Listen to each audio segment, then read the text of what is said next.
آپ کا سب سے اہم کام اور علوم قرآنی کی اشاعت ہے، اور اس سلسلے میں آپ کا بڑا کارنامہ قرآن مجید کا فارسی ترجمہ ہے۔ ہندوستان میں بہت کم لوگ عربی جانتے تھے، دفتری اور تعلیمی زبان فارسی تھی، لیکن اس زبان میں قرآن مجید کا کوئی ترجمہ رائج نہ تھا۔ نیچے نوٹ ہے کہ اگرچہ اس سے پہلے ایک شیخ سعدی نے ترجمہ کیا تھا، لیکن یہ کہ وہ بھی نہ دستیاب تھا اور نہ ہی وہ اس اعتبار سے معتبر تھا کہ وہ واقعتاً شیخ سعدی کا ہے یا صرف ان کی طرف منسوب کر دیا گیا ہے۔ ایک اور تفسیر بھی ہندوستان میں لکھی گئی تھی فارسی زبان میں۔ ظاہر بات ہے جب تفسیر لکھی گئی تو ساتھ ساتھ ہر آیت کا ترجمہ بھی فارسی میں کیا گیا تھا، لیکن وہ بھی کوئی ایسی شے نہیں تھی کہ جو زیادہ عام ہو سکی ہو۔ لہذا پہلا ترجمہ کہ جو عام ہوا، پھیلا اور لوگوں کے اندر جو ہے اسے قبول عام کی حیثیت حاصل ہوئی، وہ شاہ صاحب ہی کا ہے، شاہ ولی اللہ دہلوی رحمۃ اللہ علیہ کا فارسی کا ترجمہ۔ چنانچہ عام تعلیم یافتہ مسلمان گلستان، بوستان، سکندر نامہ اور شاہ نامہ تو پڑھتے اور سمجھتے، لیکن قرآن مجید سے جو ہدایات کا سرچشمہ ہے ناواقف رہتے۔ قرآن علماء اور خواص میں سے قرآن مجید اگر کسی نے پڑھا تو ناظرانہ، یعنی مفہوم و معانی سمجھنے اور اس کی روح اور تعلیمات سے فیضیاب ہونے کے بغیر۔ اکبر کے دربار میں جب مسلمان علماء اور پورچوگیز مشنریوں میں مباحثے ہوئے، اور مشنریوں نے جو کلام مجید کے لاطینی ترجمے کی وجہ سے اس کے اندراجات سے خوب واقف تھے، کلام مجید کے بعض حصوں پر اعتراض کیے، تو اس وقت پتہ چلا کہ جن مسلمانوں نے عربی میں قرآن پڑھا بھی تھا، انہیں بھی اس کے مضامین اور اندراجات سے پوری طرح واقفیت نہ تھی۔ بسا اوقات یہ ہوتا کہ پادری کلام مجید کے کسی بیان پر اعتراض کرتے اور مسلمان کہہ دیتے کہ یہ تو قرآن میں ہے ہی نہیں، اور پھر جب کلام مجید کھول کر دیکھا جاتا تو وہ حوالے نکلتے۔ چنانچہ اس کا ایک بہت اہم واقعہ ہوا تھا شاہ جہاں کے دربار میں۔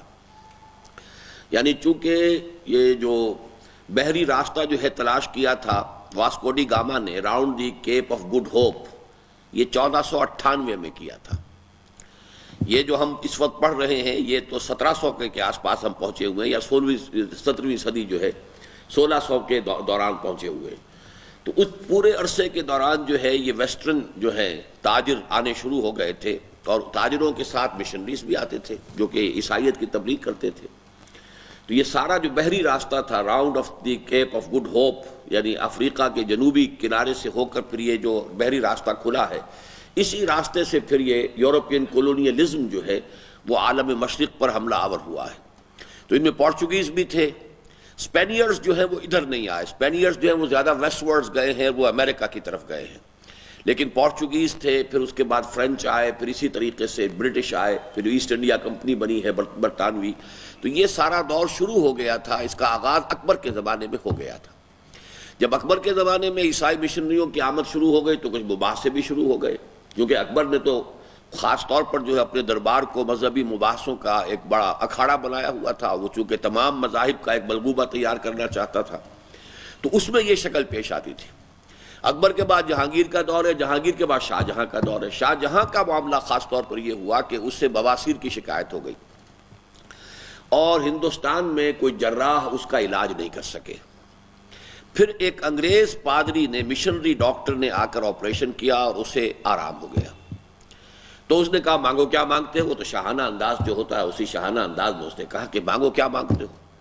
بہت خوش ہو کر انہوں نے کہا کہ ہمیں تجارتی حقوق دے دیے جائیں، اور یہ ہماری جو ہے تجارتی کوٹھیاں جو ہیں بنانے کی ہمیں اجازت دے دی جائے ہندوستان کے ساحل کے ساتھ ساتھ۔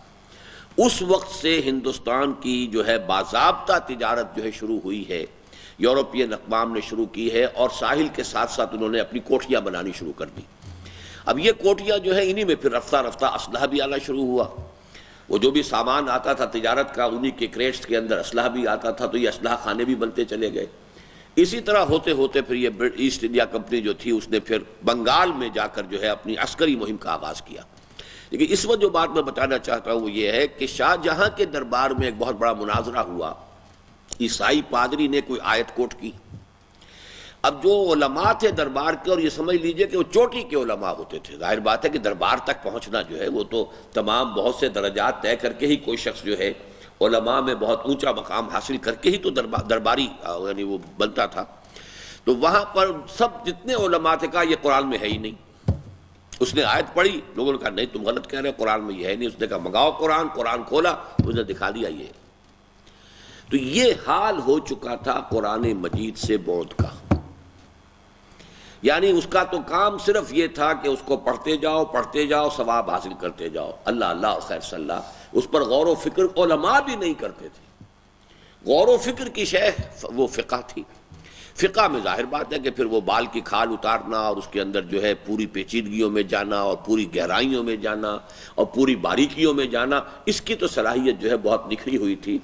لیکن یہ کہ یہ حال ہو چکا تھا کہ درباری علماء شاہ جہان کے دربار میں قرآن مجید کی ایک آیت کے بارے میں متفقہ طور پر یہ کہہ اٹھے کہ یہ قرآن کی آیت نہیں، اور پھر قرآن کھول کر انہیں دکھا دیا گیا. یہ حال ہو چکا تھا. شاہ صاحب کو اس بلعجبی کا احساس ہوا اور حج سے واپس آنے کے 5 سال بعد 1737-38 میں آپ نے فارسی زبان میں کلام مجید کا ترجمہ کیا. جب علماء کو اس کا پتہ چلا تو تلواریں کھینچ کر آ گئے کہ یہ کلام مجید کی انتہائی بے ادبی ہے. بعض سوانح نگار لکھتے ہیں کہ اس مخالفت کی وجہ سے شاہ صاحب کی جان اس طرح خطرے میں پڑ گئی کہ انہیں کچھ عرصے کے لیے دہلی سے چلے جانا پڑا. اور میں آپ کو واقعہ بھی سنا چکا ہوں کل کہ ایک مرتبہ تو ایسا ہوا ہے کہ باقاعدہ سرحدی علاقے سے پٹھانوں کو بلا لیا گیا تھا انہیں قتل کرنے کے لیے، اور وہ فتح پوری کی مسجد اس کے دروازے کے باہر کھڑے ہوئے تھے، منتظر تھے کہ شاہ صاحب آئیں اور ہم انہیں قتل کر دیں. لیکن شاہ صاحب جب نکلے ہیں تو پھر کچھ اللہ تعالیٰ نے ایسا رعب ان کا ڈال دیا ان کی شخصیت کا کہ جس کی وجہ سے وہ لوگ باز رہے. انہوں نے محسوس کیا ہوگا کہ بہت ہی اللہ والا آدمی ہے، اس کے چہرے پر نور ہے، تو اس وقت وہ کچھ رہ گئے اور ان کے اندر جرأت نہیں ہوئی کہ وہ حملہ کر سکتے. یہاں تک معاملہ ہوا ہے. لیکن بالآخر شاہ صاحب کی جرأت اور فرشناسی کامیاب ہوئی. انہوں نے لوگوں کو سمجھایا. یہ خاص طور پہ اس لیے میں تفصیل سے چاہتا ہوں کہ آپ سمجھ لیں کہ دعوت رجوع القرآن کا آغاز جو ہے وہ در حقیقت شاہ صاحب کی زندگی سے. ہم جس کام میں لگے ہوئے ہیں، جس کام کے لیے میں نے اپنی زندگی کے 35 برس ایکسکلوسیو لگائے ہیں، اللہ کا شکر ہے، اللہ کا فضل ہے. اور پھر یہ کہ جس کام کے نتیجے میں انجمن خدام القرآن قائم ہوئی اور دوسری انجمنیں قائم ہوئی ہیں، یہ دورہ ترجمہ قرآن ہوا ہے، اردو میں ہوا ہے، اب میں انگریزی میں کر رہا ہوں، یہ قرآن اکیڈمیز بنی ہیں، قرآن کالج بنا، یہ سب در حقیقت اس کا نقطہ آغاز جو ہے وہ در حقیقت شاہ ولی اللہ دہلوی کی ذات گرامی ہے. اس سے پہلے جو بھی کام ہوا تھا جو کہ حضرت مجدد الفسانی نے کیا تھا، وہ در حقیقت ایک سیلاب کو روکنے کی بات تھی کہ وہ سیلاب جو آ رہا تھا وحدت ادیان کے راستے سے یا ہمہ اوسطی تصور کے راستے سے، تصوف کے راستے سے، جس سے کہ ملت اسلامیہ کا تشخص ختم ہو رہا تھا، اس سیلاب کے آگے بند باندھ دیا حضرت مجدد الفسانی رحمۃ اللہ علیہ نے. لیکن اصل میں جس کو ہم کہیں گے کہ تجدیدی مساعی جو ہیں مثبت طور پر شروع ہوئی ہیں، وہ در حقیقت شاہ ولی اللہ دہلوی رحمۃ اللہ علیہ کی ذات گرامی سے. لیکن بالآخر شاہ صاحب کی جرأت اور فرشناسی کامیاب ہوئی. انہوں نے لوگوں کو سمجھایا کہ کلام اللہ اس لیے نہیں آیا کہ اسے ریشمی جزدانوں میں لپیٹ کر طاق پر تبرک کر رکھا جائے، یا جس طرح دوسری قومیں منتر پڑھا کرتی ہیں ہم اسے طوطے کی طرح بغیر سمجھے پڑھ دیں. یہ کتاب انسانی زندگی کے متعلق اہم ترین حقائق کو بے نقاب کرتی ہے. اس کے نازل ہونے کا مقصد یہ تھا کہ لوگ اسے پڑھیں اور ان حقائق کو اپنی زندگی کا دستور العمل بنائیں، اور اس کے لیے رائج الوقت زبانوں میں اس کا ترجمہ ضروری ہے. چنانچہ آہستہ آہستہ معترضین کی مخالفت کم ہوئی اور نہ صرف شاہ صاحب کے ترجمے نے رواج پایا بلکہ اردو اور دوسری زبانوں کے ترجموں کی راہ ہم پیدا ہو گئی. چنانچہ میں بتا چکا ہوں کہ شاہ صاحب کے 2 صاحبزادوں نے ترجمے کیے اردو میں. شاہ عبد القادر دہلوی رحمۃ اللہ علیہ نے انہوں نے با محاورہ کیا ہے، شاہ رفیع الدین نے لفظی ترجمہ کیا ہے. اور یہ دونوں ترجمے جو ہے آج بھی تمام اردو تراجم کا ماخذ یہی ہے. چنانچہ حضرت شیخ الہند رحمۃ اللہ علیہ نے تو صاف لکھا ہے، مولانا محمود حسن صاحب نے اپنا جو ترجمہ کیا ہے اس صدی کے آغاز میں، کہ در حقیقت یہ وہی شاہ عبد القادر صاحب کا ترجمہ ہے، لیکن چونکہ 100 برس گزر گئے ہیں اور اردو زبان کا محاورہ کچھ بدل گیا ہے، ایڈیمز چینج ہو چکے ہیں، لہذا میں نے صرف یہ کیا ہے کہ جو زبان کے اندر اس 100 برس کے عرصے میں جو تبدیلی آ گئی ہے ایڈیم کی، صرف اس کو میں نے جو ہے زمانہ حال کے مطابق کر دیا، ورنہ ترجمہ وہی ہے. تو شاہ صاحب کا ترجمہ فارسی میں، اور شاہ صاحب کے 2 بیٹوں کا ترجمہ اردو میں، اور شاہ صاحب کے ایک بیٹے کی تفسیر عزیزی، یہ شاہ عبد العزیز صاحب نے لکھی. قرآن مجید کا محض ترجمہ کر دینا ہی اس قدر اہم کام تھا کہ اگر شاہ صاحب فقط اسی کار خیر پر اکتفا کرتے اور وہ ابتدائی دشواریاں دور کر دیتے جو عام علماء کی فرض ناشناسی اور قرآنہ تقلید کی وجہ سے ان کے راستے میں حائل تھیں، تب بھی اسلامی تاریخ میں ان کا نام درخشاں ستارے کی طرح چمکتا، لیکن ان کا ترجمہ بطور خود بلند پایا اور قابل قدر و عظمت ہے۔ ترجمے کی مخالفت بیشتر تو تقلید اور امور مذہب میں مغز کو چھوڑ کر استخوان کے پیچھے دوڑنے کی وجہ سے تھی۔ یعنی عام طور پر جو لوگ ترجمے کی مخالفت کرتے تھے وہ تو اپنے تقلیدی انداز میں کرتے تھے، لیکن ایک بات بھی تھی، یعنی ایک پازیٹیو دلیل بھی تھی ترجمہ نہ کرنے کی۔ وہ پازیٹیو دلیل کیا ہے؟ لیکن اس میں شک نہیں کہ قرآن مجید کے ترجمے میں ہزاروں دقتیں ہیں۔ ترجمے میں لفظی صحت کو برقرار رکھنا اور اس کے ساتھ ساتھ قرآن کے بلیغ معنی اور اس کی ادبی شان کو اس پر قربان نہ ہونے دینا اس قدر مشکل ہے کہ آج جبکہ ہمیں قرآن مجید کے ترجموں میں 200 سال کی مشق سے اور قوم کے بہترین علماء و ادباء نے اس قومی خدمت پر توجہ کی ہے، ایک بھی ترجمہ ایسا نہیں جسے تسلی بخش کہا جا سکے۔ پہلی بات تو یہ سمجھ لیجئے کہ کوئی ترجمہ اصل متن کا قائم مقام نہیں ہو سکتا۔ It's a rule without any exception۔ آپ شیکسپیئر کو پڑھیے انگریزی زبان میں اور اس کا ترجمہ کر دیجئے کسی زبان میں، وہ تاثیر ہی نہیں ہوگی۔ زبان کی ادبیت، اس کی چاشنی، اس کی تاثیر جو ہے کسی دوسری زبان میں منتقل نہیں ہو سکتی۔ اب کنٹینٹس جو ہیں وہ تو منتقل کر سکتے ہیں، مفہوم جو ہے، مراد جو ہے، اس کو کسی درجے میں لا سکتے ہیں، لیکن جو اس کی تاثیر ہوتی ہے، اس کی فصاحت ہے، اس کی بلاغت ہے، اس کی چاشنی ہے، اس کی حلاوت ہے، وہ کسی ترجمے میں آ ہی نہیں سکتی۔ نمبر ایک۔ نمبر دو، عربی زبان جو ہے اس کے اندر اس قدر اسالیب ہیں کہ بعض جگہوں پر ایک ایک جگہ پر دو دو تین تین احتمالات ہیں۔ ترجمہ یوں بھی ہو سکتا ہے، یوں بھی ہو سکتا ہے، یوں بھی ہو سکتا ہے۔ ترجمہ جب آپ کریں گے تو اردو زبان میں آپ کے پاس وہ تعبیرات نہیں ہے، یا کسی اور دوسری زبان میں وہ تعبیرات نہیں ہے کہ تمام احتمالات کو برقرار رکھ سکیں۔ ترجمے میں آپ کو کسی ایک احتمال کو لینا پڑے گا، حالانکہ متن کے اندر اس کا دوسرا احتمال بھی تھا، اس کا یہ ترجمہ بھی ہو سکتا تھا، اس کا یہ ترجمہ بھی ہو سکتا تھا۔ ترجمہ جب آپ کریں گے تو وہ تو ایک ہی احتمال رہ جائے گا۔ تو دوسری جو ہے بنیادی سبب یہ تھی، وجہ یہ تھی کہ جس کی وجہ سے لوگ ترجمے کی مخالفت کرتے تھے۔ تیسری بات اور اہم ترین بات یہ ہے کہ اس سے پہلے جو آسمانی کتابوں کے گم ہو جانے کا سبب تھا وہ یہ تھا کہ جب ترجمے ہو گئے تو لوگوں نے تمام تر توجہ ترجمے پر کر دی اور متن کی فکر نہ رہی، اور متن گم ہو گیا۔ یہی وجہ ہے کہ آج انجیل کا کوئی متن موجود نہیں۔ انجیل کا جو سب سے پرانا نسخہ ملتا ہے وہ بھی در حقیقت ترجمہ ہے یونانی زبان میں، گریک ٹرانسلیشن۔ حالانکہ ظاہر بات ہے حضرت مسیح علیہ السلام جو ہے وہ تو شام میں پیدا ہوئے، فلسطین کے علاقے میں پیدا ہوئے، وہیں انہوں نے اپنی دعوت و تبلیغ کے سارے مراحل طے کیے، وہیں پیدا ہوئے، پلے بڑھے، کہیں اور کسی ملک میں وہ گئے ہی نہیں۔ بچپن میں مصر تھوڑی دیر کے لیے ان کی والدہ لے گئی تھیں، لیکن یہ کہ اس کے علاوہ تو اب ظاہر بات ہے وہاں پہ 3 زبانیں ہی ہو سکتی تھیں، یا تو عبرانی زبان تھی، وہ اہل علم کی زبان تھی، ہیبریو، وہ جو تھی جو یہودی، یہ تو سارا علاقہ یہودیوں کا تھا، یہودیوں کی پرانی مقدس زبان جو ہے وہ جو ہے عبرانی تھی، جیسے آج ہمارے لیے عربی ہے۔ تو جو اہل علم تھے وہ تو عبرانی بولتے تھے یا عبرانی میں لکھتے تھے۔ باقی جو وہاں کی لوکل لینگویجز تھیں وہ یا آرامائک تھی اور یا سیریک تھی، سریانی زبان یا آرامی زبان۔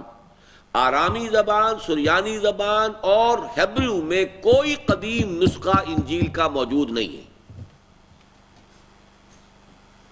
دی اولڈسٹ ٹیکسٹ جو ہے وہ صرف ترجمہ ہے جو کہ یونانی گریک زبان میں ہوا ہے۔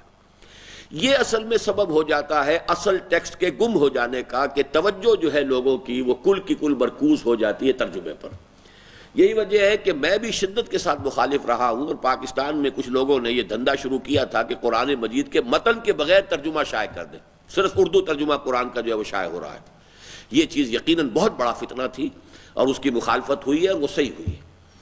ہم نے مسلمانوں نے بہرحال اصل جو ہے اپنی توجہ متن کے اوپر مرکوز رکھی ہے، اور متن کو محفوظ رکھنا بہت ضروری ہے۔ اصل کلام تو اللہ کا اس متن، وہ متن جو ہے وہ کلام اللہ ہے، ترجمہ کلام اللہ نہیں ہے۔ لیکن لوگوں کو سمجھانے کے لیے تو ان کی اپنی لوکل لینگویجز کے اندر ان کی مادری زبانوں میں ترجمہ کر کے سمجھانا ضروری ہے۔ تو یہ ہے اصل میں کہ دونوں چیزوں کی اپنی جگہ پر اہمیت ہے۔ علماء اگر مخالفت کرتے تھے تو کوئی سبب بھی تھا، لیکن اس میں جو شدت انہوں نے اختیار کر لی کہ گویا کہ ترجمہ کرنا کفر ہو گیا اور ترجمے سے جو ہے وہ لوگوں کے اندر جو ہے بہت سے مغالطے پیدا ہو جائیں گے، تو یہ ایک وہ بات تھی کہ جس کا مقابلہ شاہ ولی اللہ جیسی شخصیت ہی کر سکتی تھی۔ کسی اور شخص کے اندر یہ ہمت نہیں ہو سکتی تھی کہ وہ علماء کے متفقہ مخالفت کے باوجود وہ کام کر گزرے۔ ترجمے کی مخالفت بیشتر تو تقلید اور امور مذہب میں مغز کو چھوڑ کر استخاں کے پیچھے دوڑنے کی وجہ سے تھی۔ یہ آپ سمجھ گئے کیا مطلب ہے اس کا؟ استخاں کسے کہتے ہیں؟ ہڈی کو۔ یہ اصل میں مولانا روم کا ایک شعر ہے، یہ اس سے یہ الفاظ لیے گئے، ماز قرآن مغز ہا برداشتیم۔ یہ آپ ذرا لکھ لیا کریں، یہ چیزیں کام دے گی آپ کو۔ ماز قرآن مغز ہا برداشتیم، استخاں پیش سگا انداختے۔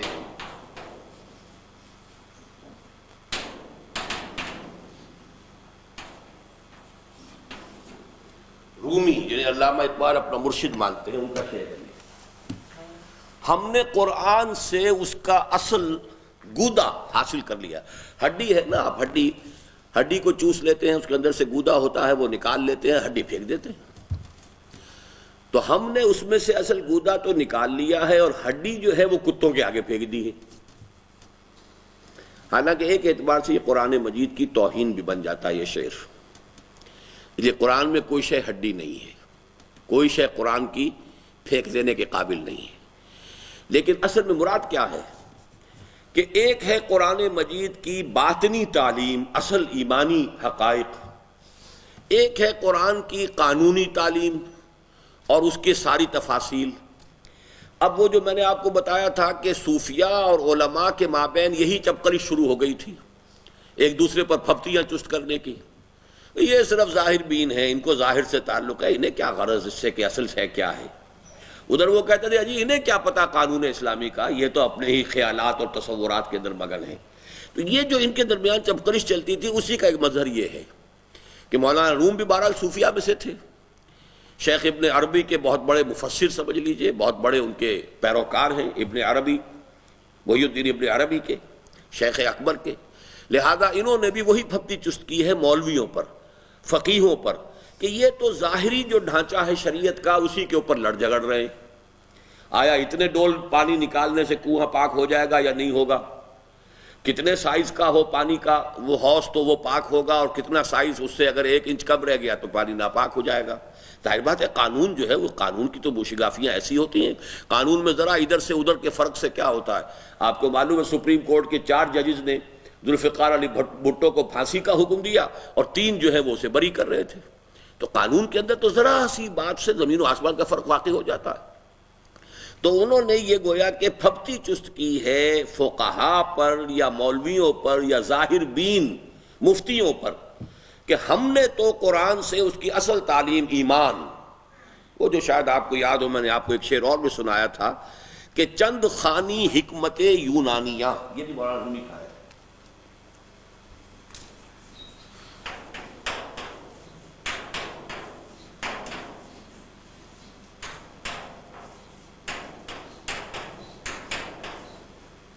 حکمت قرآنیہ راہم بخواہ،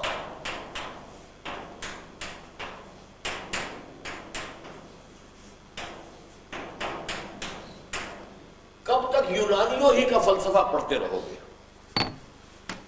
چند خانی حکمت یونانیہ۔ اے مسلمان متکلمین اور فلسفیوں، کب تک تم یونانیوں ہی کے فلسفے کو اور حکمت کو پڑھتے رہو گے؟ حکمت قرآنیہ راہم بخواہ، قرآن کی حکمت اور فلسفے کو سمجھنے کی کوشش کرو۔ تو اب قرآن مجید کی بھی ایک حکمت ہے، ایک فلسفہ ہے، اور ایک قرآن مجید کا قانون ہے۔ تو اس کو یہ کہہ رہے ہیں کہ ہم نے تو قرآن سے اس کا اصل گودا، اس کا اصل مغز جو ہے وہ حاصل کر لیا، وہ اس کی حکمت ہے، وہ ایمان کا فلسفہ ہے۔ باقی یہ ہڈیاں ہم نے چھوڑ دی ہیں ان کے لیے کہ یہ مولوی جو ہے ان کے اوپر لڑتے رہیں، کتوں کی طرح ایک دوسرے پر غراتے رہیں، تو یہ ہم نے ان کے لیے چھوڑ دیا ہے۔ ماز قرآن مغزہا برداشتین، استخاں پیش سگا انداختین۔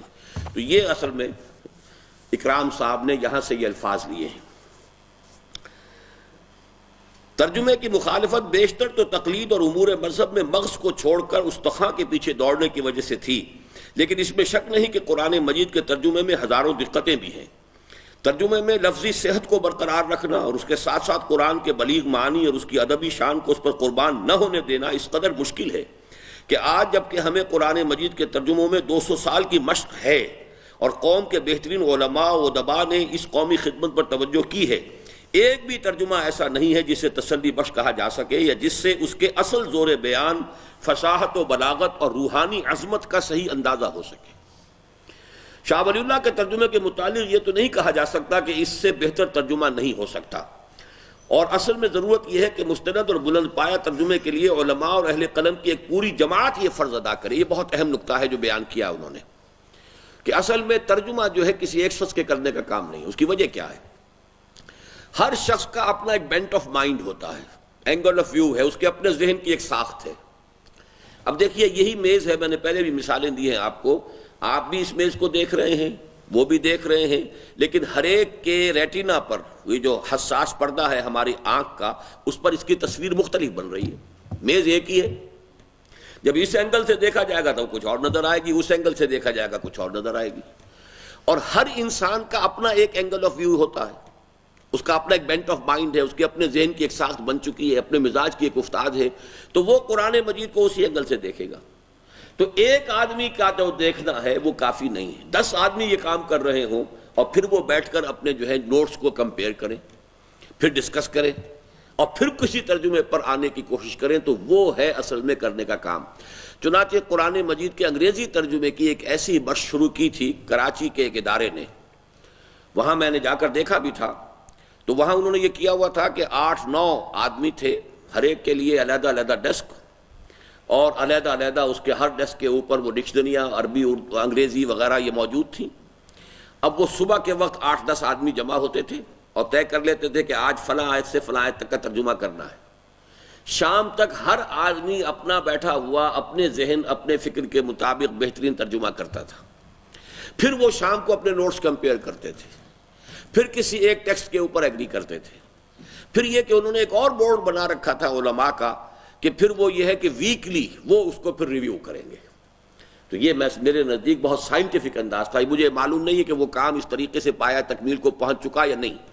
یہ یقین انٹرنیشنل کا جو پرچہ نکلتا رہا ہے بہت عرصے تک، اور ان کا ایک تبلیغی کالج بھی ہے دریائے ہب جو ہے ہب ریور پر، اس کو ادھر جاتے ہوئے وہ آتا ہے، تو وہاں یہ کام ہو رہا تھا۔ اب مجھے معلوم نہیں وہ کس سٹیج میں ہے، لیکن یہ کہ طریقہ یہی صحیح ہے کہ کسی ایک زبان میں کوئی ایک شخص ترجمہ کرے گا۔ یہی وجہ ہے کہ جب مجھ سے کوئی شخص پوچھتا ہے کہ آپ قرآن مجید کا اردو میں کون سا ترجمہ سجیسٹ کرتے ہیں، تو میرا پہلا جواب یہ ہوتا ہے کہ کوئی ایک ترجمہ کفایت نہیں کر سکتا، کم سے کم 3 ترجموں کی آپ ہمت کریں اپنے اندر پیدا، تو پھر یہ ہے کہ میں سمجھتا ہوں کہ آپ ایک رائے پیدا کر سکیں گے صحیح۔ مولانا مودودی کا ترجمہ پڑھیے، اس کے اندر آپ کو تحریکیت ملے گی، تحریکیت، انقلابیت۔ مولانا اصلاحی صاحب کا ترجمہ پڑھیے، اس کے اندر آپ کو قرآن مجید کی جو ادبی جو ہے، جو اس کا پہلو ہے، اور زبان کا اور اس کا اور اس کے نظم کلام کا، یہ چیز ملے گی۔ اور تیسرا یہ کہ کم سے کم مولانا شبیر احمد عثمانی رحمۃ اللہ علیہ کے حواشی جو ہیں وہ بھی پڑھیے، اس سے آپ کو تصوف اور جو باطنی کیفیت کی جو چاشنی ہے وہ میسر آئے گی۔ کم سے کم یہ ٹرائنگل بنتی ہے کہ 3 ترجمے اگر سامنے رکھیں اور 3 حواشی کو آپ دیکھتے رہیں، تو آپ سمجھ سکتے ہیں کہ واقعتاً قرآن مجید کا اردو میں آپ نے کچھ سمجھنے کا حق ادا کیا ہے۔ ایک ترجمہ پڑھیں گے تو وہ تو پھر وہ جس کو کہتے ہیں ون ٹریک مائنڈ ہے، وہ تو ایک ہی شخص کا ایک ہی ذہن، ایک ہی سوچ، ایک ہی پوائنٹ آف ویو، ایک ہی اینگل آف ویژن، اسی کے حوالے سے اسی لکیر کے فقیر آپ بھی بنتے چلے جائیں گے۔ تو بہت اچھا جملہ لکھا ہے یہ شیخ صاحب نے کہ اصل میں ضرورت یہ ہے کہ مستند اور بلند پایہ ترجمے کے لیے علماء اور اہل قلم کی ایک پوری جماعت یہ فرض ادا کرے، لیکن اکثر باتوں میں وہ موجودہ اردو ترجموں سے کہیں بہتر ہے، یعنی شاہ صاحب کا فارسی ترجمہ۔ اور اس میں کوئی شک نہیں کہ قرآن مجید کا ترجمہ کرنے والے میں جن خصوصیتوں کی ضرورت ہے وہ شاہ صاحب سے بڑھ کر آج تک کسی مترجم میں جمع نہیں ہو سکی۔ یعنی میرا خود کہنا یہ ہے کہ شاہ صاحب کے بارے میں میری رائے یہ ہے کہ دور صحابہ کے بعد علمی اعتبار سے 3 شخصیتوں کو میں عظیم ترین سمجھتا ہوں: امام غزالی، امام ابن تیمیہ اور شاہ ولی اللہ دہلوی۔ اور ان میں نسبت میرے نزدیک یہ ہے کہ شاہ ولی اللہ دہلوی مساوی ہیں ابن تیمیہ جمع امام غزالی، دونوں کو جمع کریں گے تو شاہ ولی اللہ کی شخصیت بنے گی، کیونکہ امام غزالی زیادہ تصوف کی طرف ان کا رجحان ہے، ابن تیمیہ کا جو ہے قرآن کا متن اور سنت رسول کی جو اصل حیثیت ہے اس کے اعتبار سے، اور شاہ صاحب میں یہ دونوں چیزیں جو ہیں جمع ہیں، جامع ظاہر و باطن، جامع معقول و منقول، یہ چار جو ہیں ڈائمنشنز ہیں، ایک منقول ہے، ایک معقول ہے، یعنی قرآن حدیث سے یہ چیزیں ہمیں مل رہی ہے، ایک ہے عقل، منطق اور فلسفہ، عقل کیا کہہ رہی ہے، منطق کیا کہہ رہی ہے، تو معقول و منقول، اور ظاہر و باطن، ایک ہے قرآن کا اور اسلام کا ظاہری قانونی پہلو، ایک ہے اس کا باطنی پہلو، تو جب ان چاروں کو جمع کریں گے آپ تب جا کر جو ہے در حقیقت ایک جو ہے وہ صحیح تصور بنے گا۔ اس حوالے سے اس جامعیت کبریٰ پر اترنے والی کوئی شخصیت میرے نزدیک دور صحابہ کے بعد، اس لیے کہ وہ کیٹیگری مختلف ہے، حضور صلی اللہ علیہ وسلم اور صحابہ کرام سے تو ہم بعد کے کسی بھی شخص کو کسی بھی اعتبار سے کمپیئر کر ہی نہیں سکتے، وہ کیٹیگری علیحدہ ہے، لیکن اس کے بعد کی جو جتنی شخصیتیں ہیں ان میں میرے نزدیک یہ تین چوٹی کے ہیں، امام غزالی، امام ابن تیمیہ اور شاہ ولی اللہ دہلوی، اور ان میں جو نسبت و تناسب ہے وہ یہ ہے کہ شاہ ولی اللہ دہلوی مساوی ہیں امام غزالی جمع امام ابن تیمیہ کے، تو انہوں نے صحیح بات لکھی ہے یہ، اور اس میں کوئی شک نہیں کہ قرآن مجید کا ترجمہ کرنے والے میں جن خصوصیتوں کی ضرورت ہے وہ شاہ صاحب سے بڑھ کر آج تک کسی مترجم میں جمع نہیں ہوئی۔ مولانا نذیر احمد کہتے ہیں فی الحقیقت قرآن کے مترجم ہونے کے لیے جتنی باتیں درکار تھیں ترجمے سے ثابت ہوتا ہے وہ سب مولانا شاہ ولی اللہ دہلوی میں علی وجہ الکمال پائی جاتی تھی، اور سب سے بڑی بات یہ کہ مولانا صاحب کی نظر تفاسیر اور احادیث اور دین کی کتابوں پر ایسی وسیع ہے کہ بس انہی کا حصہ تھا، یعنی یہ منقول کا پہلو آ گیا۔ ایسا معلوم ہوتا ہے کہ ہر ایک آیت بلکہ ہر ایک لفظ کی نسبت مفسرین کے جتنے اقوال ہیں وہ سب ان کے پیش نظر ہیں، اور وہ ان میں جس کو واضح پاتے ہیں اسے اختیار کر لیتے ہیں۔ یہ جو مولانا نذیر احمد لکھا ہے یا ڈپٹی نذیر احمد مشہور ہیں، ان کا بھی ایک ترجمہ ہے بامحاورہ، ڈپٹی نذیر احمد تھے یہ۔ شاہ صاحب نے نہ صرف قرآن مجید کا ترجمہ کیا بلکہ اس مسئلے کے علمی پہلوؤں پر بھی ایک رسالہ لکھا، اور مقدمہ فی ترجمۃ القرآن المجید میں قرآن مجید کے مترجموں کی رہنمائی کے لیے کارآمد ہدایتیں درج کی۔ شاہ صاحب اپنی کتاب میں لکھتے ہیں کہ اس بندہ ضعیف پر خداوند تعالیٰ کے کئی بے شمار نعمتیں ہیں، جن میں سب سے زیادہ عظیم شان نعمت یہ ہے کہ اس نے مجھ کو قرآن مجید سمجھنے کی توفیق عطا فرمائی، اور حضرت رسالت مآب صلی اللہ علیہ وسلم کے احسانات اس کمترین امت پر بہت ہیں، یعنی امت میں سب سے کمتر میں ہوں، اس کمترین امت پر بہت ہیں، جن میں سب سے بڑا احسان قرآن مجید کی تبلیغ ہے۔ یہی ہے اصل کرنے کا کام، قرآن کا فہم اور قرآن کی تبلیغ، یعنی یوں سمجھیے ایک کام وہ ہے جو اللہ سے ملتا ہے، ایک کام وہ ہے جو رسول کے اتباع میں ہمیں کرنا ہے۔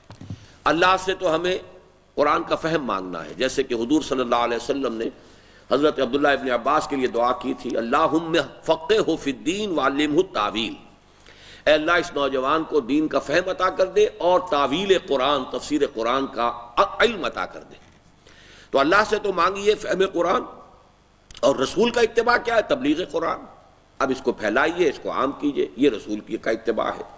تو شاہ صاحب کہہ رہے ہیں کہ مجھ پر اللہ کی جو بے شمار نعمتیں ہیں ان میں سب سے بڑی نعمت یہ ہے کہ اس نے مجھے قرآن مجید کو سمجھنے کی توفیق دی، اور رسول صلی اللہ علیہ وسلم کا جو سب سے بڑا احسان ہے وہ یہ ہے کہ جیسے انہوں نے تبلیغ فرمائی قرآن مجید کی، ایسے ہی جیسے کہ آپ نے فرمایا فَلْيُبَلِّغِ الشَّاهِدُ الْغَائِبَ، اب پہنچاؤ وہ جن تک میں نے پہنچا دیا ان کی ذمہ داری ہے کہ آگے پہنچائیں، اور بلغوا انی ولو آیتن، پہنچاؤ میری جانب سے خواہ ایک ہی آیت، تو میں اسی کام کے اندر جو ہے میں نے اپنی زندگی لگائی ہے۔ قرآن مجید کی تبلیغ شاہ صاحب نے فقط ترجمہ کر کے ہی نہیں کی بلکہ علم تفسیر کے متعلق کتابیں بھی لکھیں، جن میں الفوز الکبیر فی اصول التفسیر خاص طور پر قابل ذکر ہے۔ اس کتاب کے 4 باب ہیں جن میں علوم قرآنی اور مطالعہ قرآن کے مختلف پہلوؤں پر تبصرہ کیا ہے۔ دوسرے باب میں آپ نے مسئلہ نسخ پر مجتہدانہ انداز سے نظر ڈالی ہے، اور وہ آیات منسوخہ جن کی تعداد بعض لوگوں کے نزدیک 500 کے قریب تھی، اور جن کی تعداد جلال الدین سیوطی رحمۃ اللہ علیہ نے بھی 20 مقرر کی تھی، 4 سے زیادہ تسلیم نہیں کی۔ یہ ذرا علم قرآن کا ایک مشکل مسئلہ ہے، ناسخ و منسوخ۔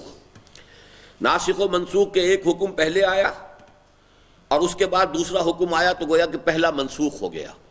جیسے مثلا پہلے یہ رعایت دی گئی تھی کہ اگر کوئی شخص روزہ نہ رکھے تو ایک مسکین کو کھانا کھلا دیا کرے، پھر جب رمضان کے روزوں کی فرضیت کا حکم آیا یہ حکم جو ہے ساقط ہو گیا، اور صرف حضور نے اس کو باقی رکھا ہے کس کے لیے کہ جو انتہائی بوڑھا ہے یا ایسا مریض ہے کہ روزہ رکھنے سے جان جانے کا اندیشہ ہے تو اس کے لیے باقی رکھا، صحت مند آدمی کے لیے یہ اب اس کی رعایت باقی نہیں رہی، تو گویا کہ وہ آیت کا وہ حصہ منسوخ ہو گیا۔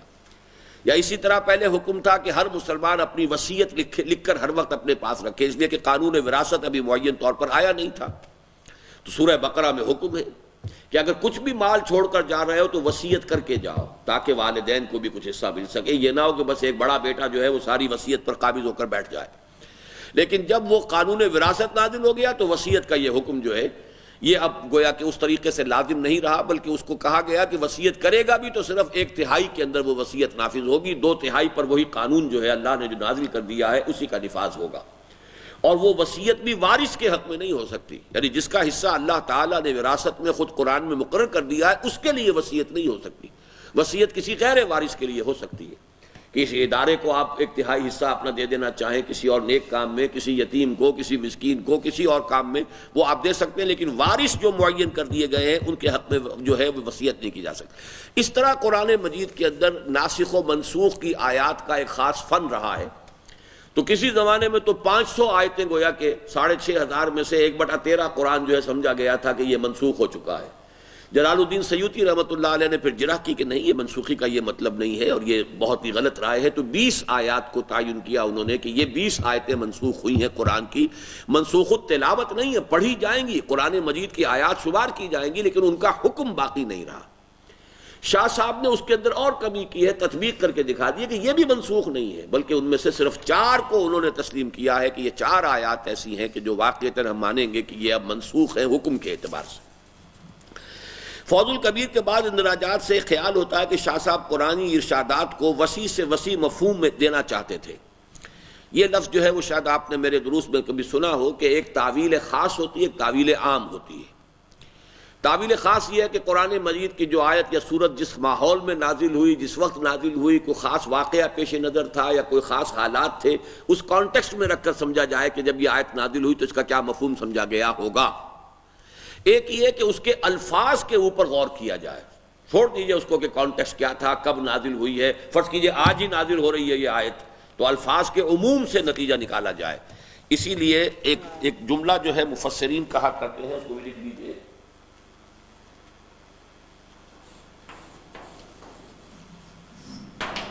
الاعتبار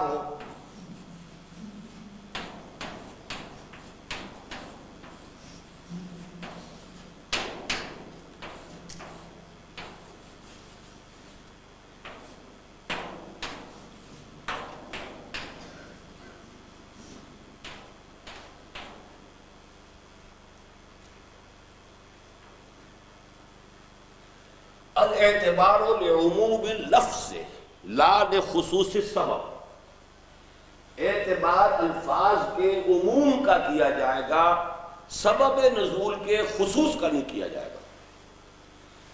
ایک آیت نازل ہوئی خاص پس منظر میں، خاص واقعہ تھا، اسے ہم کہتے ہیں شان نزول، اسی کو سبب نزول بھی کہتے ہیں۔ لیکن یہ کہ اب ایک تو یہ کہ آپ اس کانٹیکسٹ میں رکھ کر دیکھیے، ایک یہ ہے کہ الفاظ کو جنرلائز کیجئے، عموم اللفظ، الاعتبار لعموم اللفظ لا لخصوص السبب، لا خصوص السبب، یعنی سبب نزول کیا تھا، کس واقعے پر یہ آیت نازل ہوئی تھی، اس کو مد نظر نہیں رکھا جائے گا، بلکہ یہ دیکھا جائے گا کہ الفاظ کا عموم کیا تقاضا کرتا ہے۔ آپ کا تھوڑا سا عربی کا امتحان لے لوں، یہ الاعتبار لخصوص اللفظ لعموم اللفظ، اس کی ترکیب نحوی کریں گے؟ ترکیب نحوی کرنی سیکھیے، یہ ذرا نکال دو بھائی، لا لخصوص سبب نکال دو اس میں سے،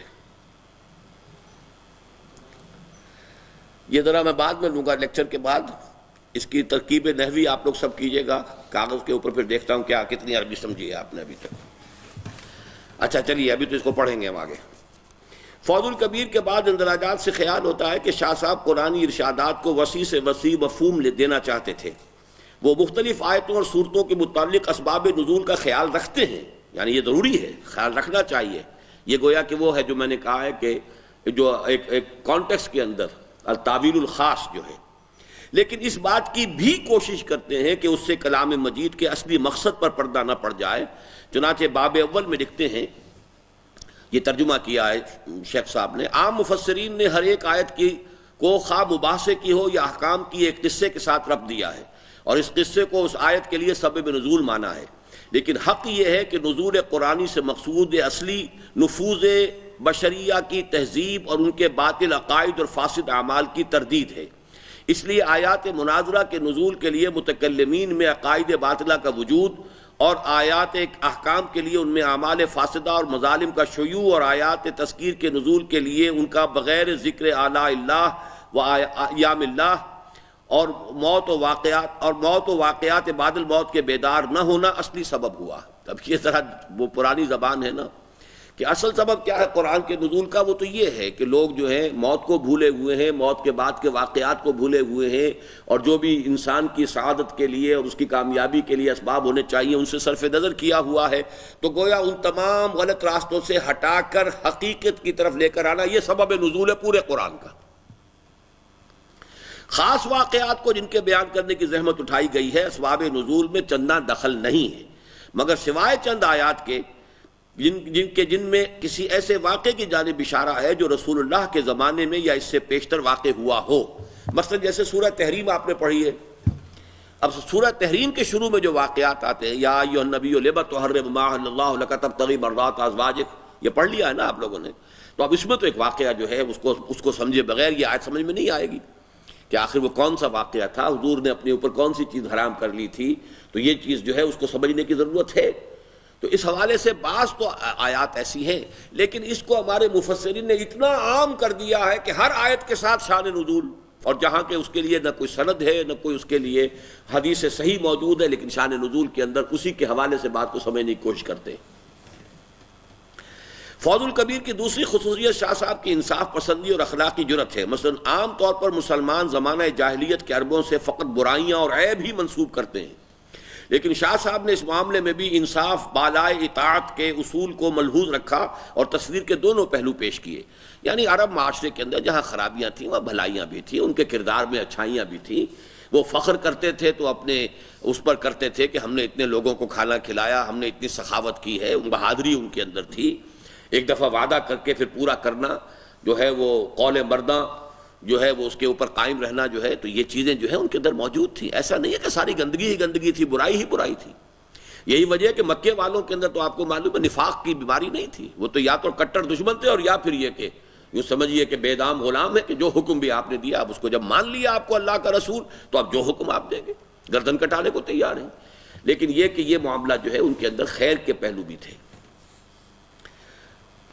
اسی طرح عام مسلمانوں کا خیال ہے کہ یہودیوں اور عیسائیوں نے اپنی اصل مذہبی کتاب کو بدل ڈالا ہے، لیکن شاہ ولی اللہ اس کے قائل نہ تھے۔ وہ لکھتے ہیں یہودی تحریف لفظی تورات کے ترجمے وغیرہ میں کیا کرتے تھے، نہ کہ اصل کتاب میں، کیونکہ فقیر کے نزدیک ایسا ہی محقق ہوا ہے، اور ابن عباس کا بھی یہی قول ہے۔ لیکن یہ بات جو ہے یہ 100% درست نہیں ہے، چونکہ ترجمے کرتے ہوئے اب یہ بھی بات انہوں نے بھی لکھ دی ہے کہ ترجموں میں تحریف ہوئی ہے۔ سوال یہ کہ انجیل کا اصل ٹیکسٹ تو ہے ہی نہیں، اب ہمیں کیسے معلوم ہو؟ اور ترجمے ہر مرتبہ جب یہ کرتے ہیں تو اس ترجمے کو تبدیل کر دیتے ہیں۔ اب ایک نیا ورژن تیار ہو رہا ہے انجیل کا، بلکہ چھپ چکا ہے، جس میں ترجمے بدلے گئے ہیں۔ وہ ترجمے یہ بدلے گئے ہیں کہ جو نظریہ مساوات مرد و زن ہے، عورت اور مرد بالکل برابر ہیں، لیکن تورات میں اللہ کے لیے ہمیشہ مذکر کا لفظ آتا ہے۔ عورتوں نے شور مچا دیا، اس کا مطلب ہے اللہ تو نر ہوا، پھر مادہ جو ہے وہ تو پھر کمزور ہو گئی، وہ تو اس کی کوئی حیثیت نہیں ہے۔ تو اب تک تورات اور انجیل کا ایک ایسا ورژن تیار کیا جا رہا ہے جو یونی سیکس ہو، جس میں کہیں جو ہے وہ کہیں یہ لفظ نہ آئے کہ وہ اللہ کے لیے لفظ جو ہے وہ یعنی میسکولن جینڈر استعمال ہو، مین کی وجہ نہیں آئے گا۔ اب دی ہیومن بینگ، مین کا مین تو ظاہر بات ہے میسکولن ہو گیا، مین کے مقابلے میں تو وومن بھی آ جائے گا، وہ عورت ہے، لہذا اب وہ جہاں بھی مین آئے گا وہاں وہ اب ہیومن بینگ کا لفظ استعمال کریں گے تاکہ وہ کور کر لے مین اینڈ وومن دونوں کو۔ لیکن یہ اب کھلا کر رہے ہیں، کچھ عرصے کے بعد یہی ان کے پاس جو ہے وہ انجیل کا نسخہ ہوگا۔ تو یہ تراجم جیسا کہ شیخ احمد دیدات نے اس معاملے میں جو اس زمانے میں بہت بڑی خدمت کی ہے وہ یہی ہے کہ انہوں نے بڑی ریسرچ کی ہے کہ انجیل کے تراجم کیسے کیسے تبدیل ہوتے رہے ہیں۔ ان کو ریسرچ کر کے جو ہے وہ برآمد کر لیا ہے کہ یہ ترجمہ جو ہے فلاں زمانے میں یہ کیا گیا، فلاں زمانے میں یہ کیا گیا، پھر یہ تبدیلی کی گئی. تو یہ ایک بہت بڑی خدمت ہے جو انہوں نے سرانجام دی. تو یہ بات شاہ صاحب کی درست ہے، لیکن یہ کہ یہ تو درست اس اعتبار سے کہ اگر اصل ٹیکسٹ موجود ہوتا. اب اصل ٹیکسٹ تورات کا آج ہے ہی نہیں، یہ آپ کو معلوم ہونا چاہیے. یہودی یہ تسلیم کرتے ہیں کہ ہمارے پاس تورات کا اصل نسخہ نہیں ہے، اس لیے کہ اصل نسخہ جو ہے وہ تو رکھا ہوا ہے اس آرک میں. وہ ایک صندوق ہے بہت بڑا مقدس، تابوت، جس کا کہ قرآن مجید میں سورہ بقرہ میں ذکر ہے، تابوت السکینہ. وہ جو ہے گم ہو چکا ہے، اس لیے کہ جب نبوکدنضر نے اس کو مسمار کیا تھا اس وقت جو ہے اسی یروشلم میں ہیکل سلیمانی کے تہخانوں کے اندر وہ موجود تھا، اور وہاں کچھ رہبائی ہر وقت رہتے تھے موجود اس کی پریزنس میں، اس کی عظمت کو کی تقدیس کرنے کے لیے. تو جب اس کو مسمار کیا گیا وہ وہاں سے نکلے نہیں، تو گویا کہ جب پورا ملبہ گرا ہے تو اس کے اندر ہی ان کی لاشیں بھی دب گئی ہیں اور وہ صندوق سکینہ بھی موجود ہے. اور یہ اب یہ کہہ رہے ہیں یہودی کہ ہم نے تحقیق کر لی ہے کہ ایک سرنگ کے اندر مسجد اقصیٰ کی بنیادوں کے نیچے وہ سرنگ اب بھی موجود ہے جہاں وہ آرک بھی ہے، تابوت سکینہ بھی ہے اور ان کی لاشیں بھی موجود ہیں. اور وہ کئی مرتبہ اٹیمپٹ کر چکے ہیں سرنگ کھود کر وہاں تک پہنچنے کی. اور جب کہ وہ کبھی آگ لگائی تھی مسجد اقصیٰ کے ایک حصے کو آگ لگا دی گئی تھی. یہ ان کی اٹیمپٹس یہی ہیں کہ کسی طریقے سے اس کو گرایا جائے، پھر ہم ایکسکیویٹ کریں گے. اور ایک فلم بھی دکھائی گئی تھی فلپائنز میں. یہ ہمارے جو ساتھی ہیں نعیم غفور شیخ جو PIA میں فلائٹ انجینئر ہیں، یہ وہاں جا کر وہ فلم دیکھ کر آئے ہیں کہ جس فلم میں انہوں نے ثابت کیا ہے کہ وہ آرک موجود ہے اور اس میں وہ تختیاں موجود ہیں پتھر کی جس کے اوپر کے تورات لکھی ہوئی ہے، اور عصائے موسیٰ بھی موجود ہے، اور بھی کچھ تبرکات ہیں. اس کا ذکر قرآن مجید میں بھی موجود ہے.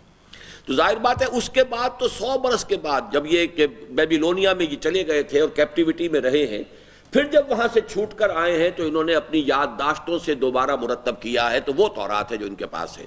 اصل تورات تو ان کے پاس ہے ہی نہیں، اصل انجیل بھی نہیں ہے. جیسا کہ میں نے عرض کیا کہ وہ یا تو ہبریو میں تھی یا آرامائک میں تھی یا سیریک زبان میں تھی. 3 کے سوا کسی چوتھی زبان میں ہونے کا سوال نہیں، اور کوئی قدیم نسخہ جو ہے اس زبان میں موجود نہیں ہے.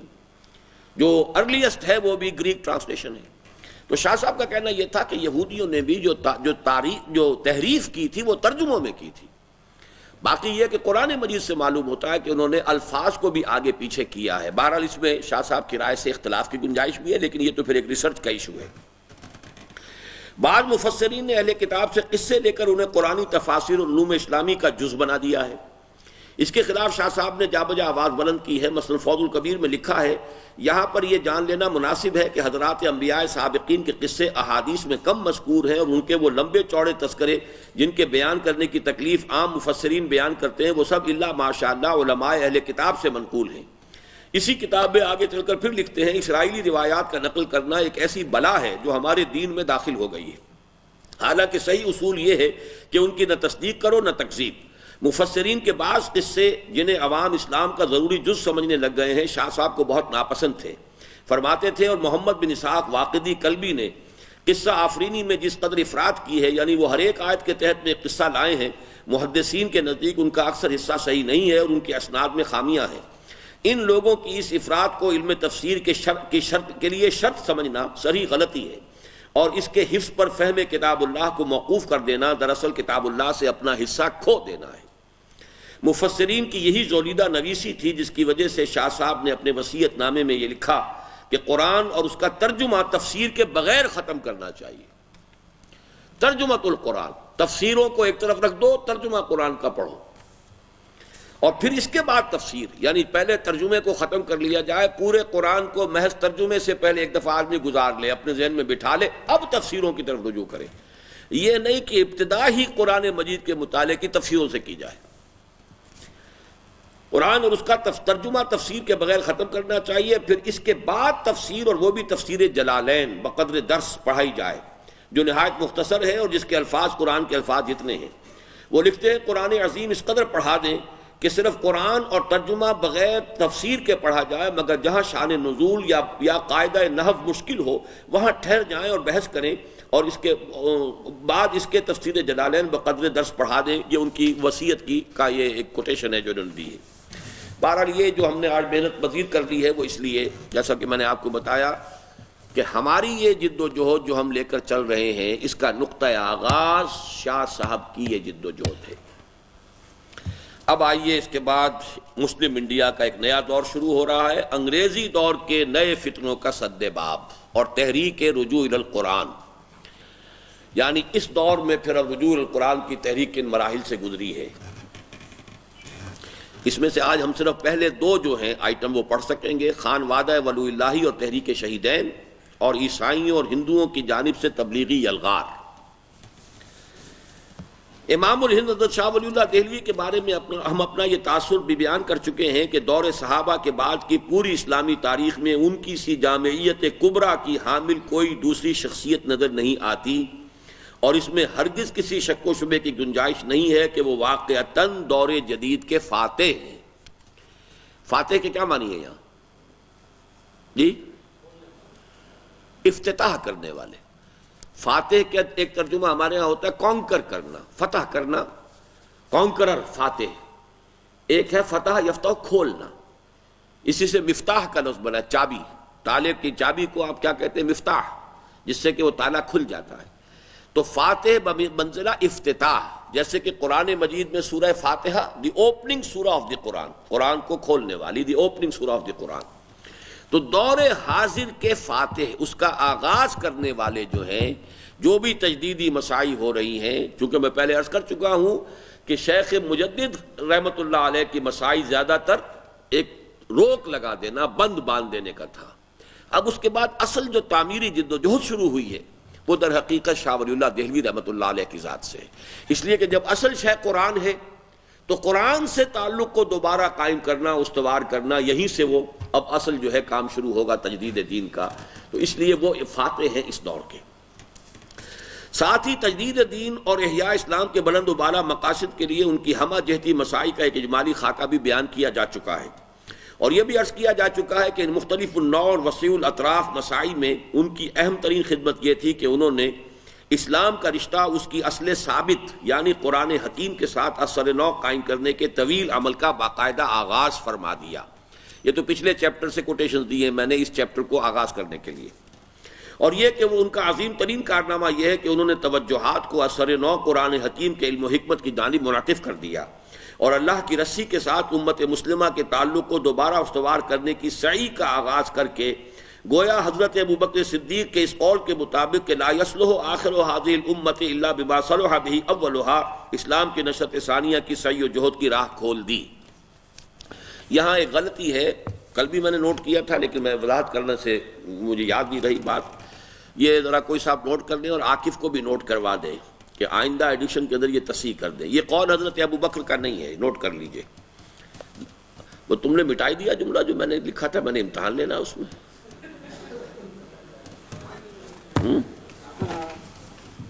وہ تو اب میں آج امتحان دیے بغیر نہیں چھوڑوں گا میں۔ کیا تھا وہ؟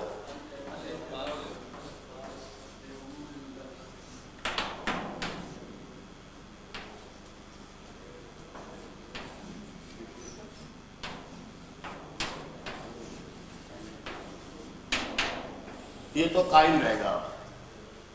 اب جو جملہ میں بتانا چاہتا تھا وہ کیا تھا؟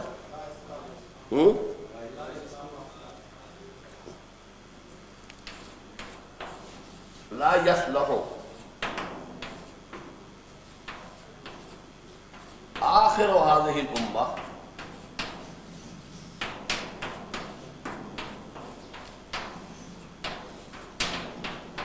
الا بما صلح اولها۔ یہ اصل میں حضرت امام مالک کا جملہ ہے، لیکن حضرت ابوبکر صدیق رضی اللہ تعالی عنہ کا بھی ایک جملہ ہے کہ جو اسی مفہوم کا ہے، ان ھذا الامر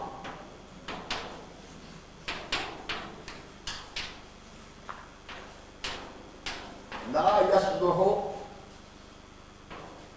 آخرہ الا بما صلح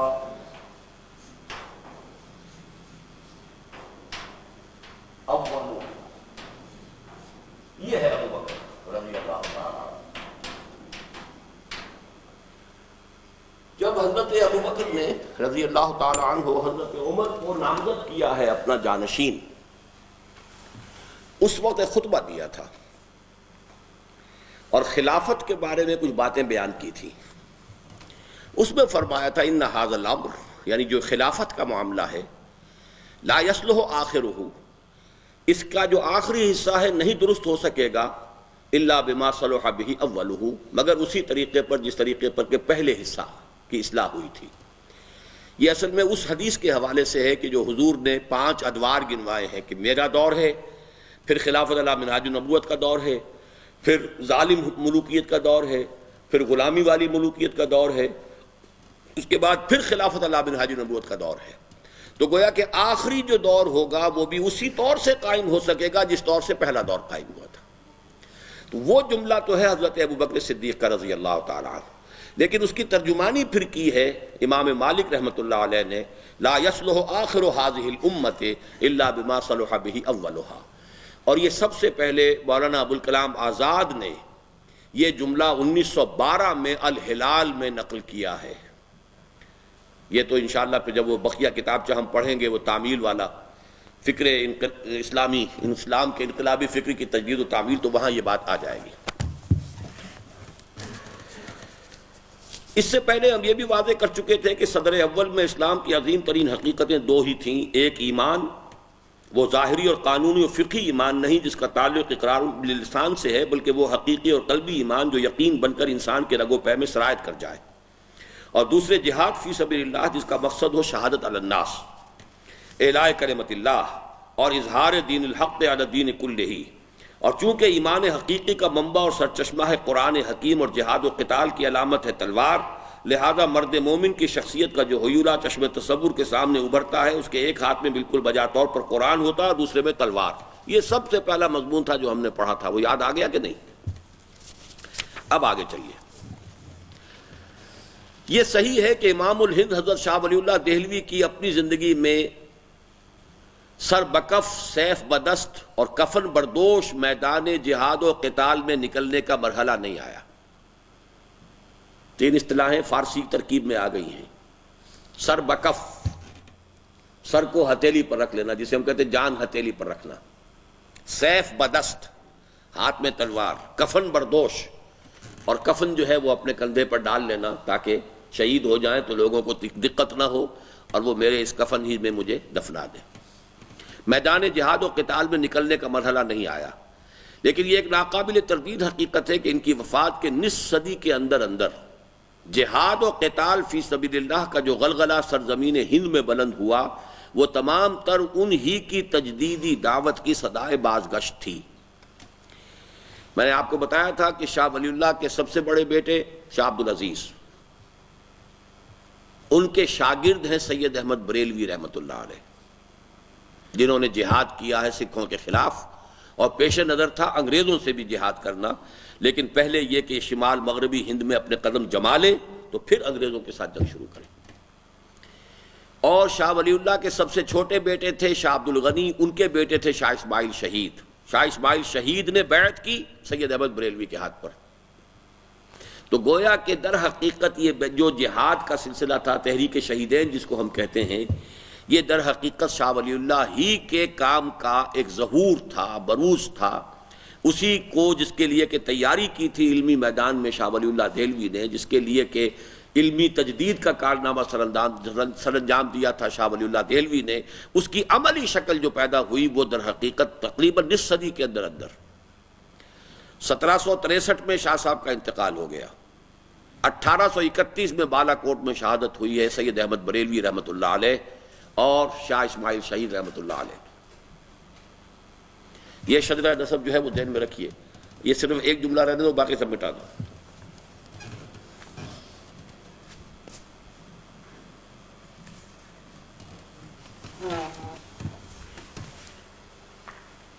شاہ ولی اللہ، ان کے بیٹے شاہ عبدالعزیز، ان کے شاگرد سید احمد بریلوی،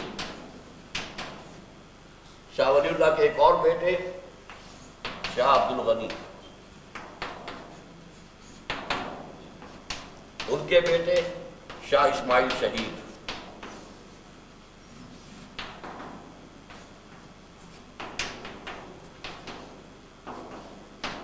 انہوں نے بیعت کی سید احمد بریلوی سے۔ یہ کہلاتے ہیں شہیدین، تحریک شہیدین۔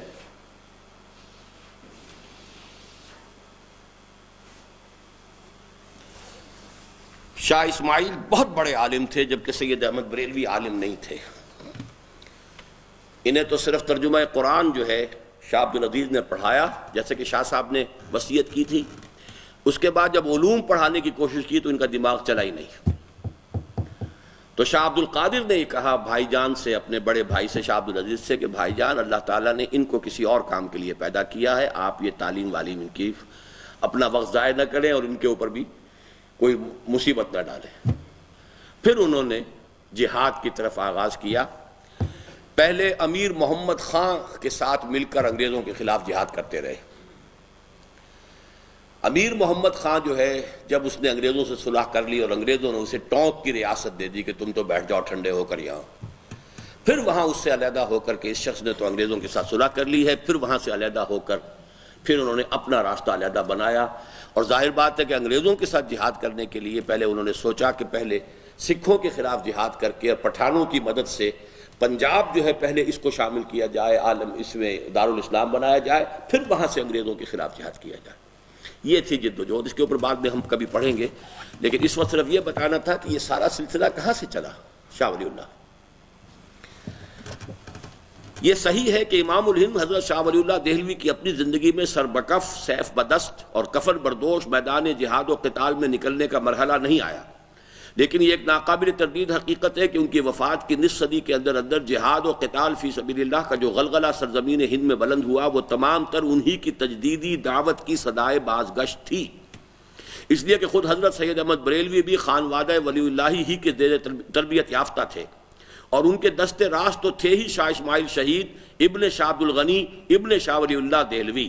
اور اگرچہ انجام کار کے اعتبار سے ہندوستان کی یہ پہلی اسلامی تحریک شعلہ مستعجل کا مصداق بن گئی۔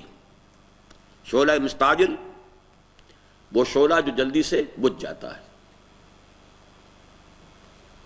اگر آپ کے اندر ہمت ہے تو یاد کیجئے، یہ مصرع ہے بہت عمدہ، کسی بھی چیز کو واضح کرنے کے لیے تھی تو اچھی لیکن جلدی ختم ہو گئی۔ خوش درخشید ولے شعلہ مستعجل بود،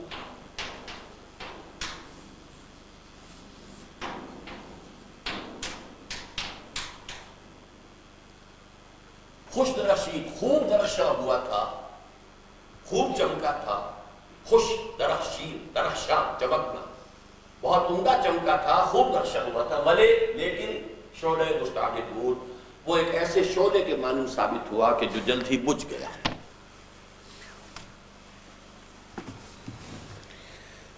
لیکن اس کی خوش درخشیدگی یقیناً ہر شک و شبے سے بالاتر ہے، یہاں تک کہ واقعہ یہ کہ اس تحریک جہاد کے وابستگان کے ایمان و یقین، ذوق و شوق اور جوش و خروش کے تذکرے سے بے اختیار صحابہ کرام یاد آ جاتے ہیں، اور سخت حیرت ہوتی ہے کہ ایسی چنگاری بھی یارب اپنی خاکستر میں تھی۔ اور یہ ایک بیان ثبوت ہے اس کا کہ اگر دعوت کی اساس اور منہج عمل وہی اختیار کیا جائے جو اسلام کے صدر اول میں کیا گیا تھا، تو سیرت و کردار کے وہی نمونے آج بھی تیار ہو سکتے ہیں جو دور صحابہ کا طرۂ امتیاز ہیں۔ گویا بقول جگر مراد آبادی، چمن کے مالی اگر بنا لے موافق اپنا شعار، اب بھی چمن میں آ سکتی ہے پلٹ کر چمن سے روٹھی بہار اب بھی۔ اب یہاں سے اب تیسرا دور شروع ہو رہا ہے مسلم انڈیا کا، یعنی انگریز کی آمد۔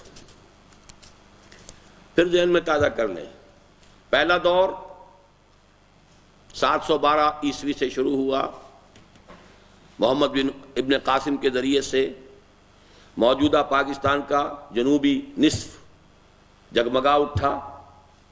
یہ اسلام خالص عربی اسلام تھا، وہی سادگی تھی، نہ فرقہ واریت، نہ عجمی تصورات، نہ فلسفہ، نہ منطق، لیکن خوش درخشید ولے شعلہ مستعجل بود۔ اس کے بعد 300 برس کے بعد 1000 کے آس پاس موجودہ مغربی پاکستان کا شمالی نصف یہ نور اسلام سے منور ہوا۔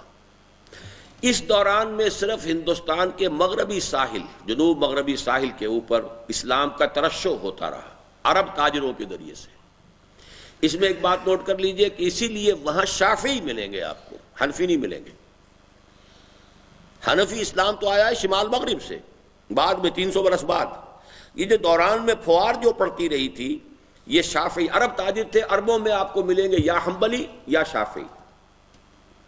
مالکی ملیں گے شمال افریقہ میں، اور ترکی سے لے کر ہندوستان بنگلہ دیش تک یہ سب کے سب ہیں، یہ سب حنفی ہیں، سوائے ایران کو چھوڑ دیجئے، وہ بعد میں شیعہ بن گیا، ورنہ شروع میں یہاں بھی حنفیت ہی تھی۔ یہ صفوی ترکوں نے اس کو شیعہ بنایا ہے، یہ ایک علیحدہ بات ہے، اس کو پھر کبھی ڈسکس کریں گے۔ بہرحال یہ تو تھا پہلا دور۔ اس کے بعد جو آیا 1206 سے جو حکومت شروع ہوئی دہلی میں، اس کے ہم مختلف ادوار گن چکے ہیں۔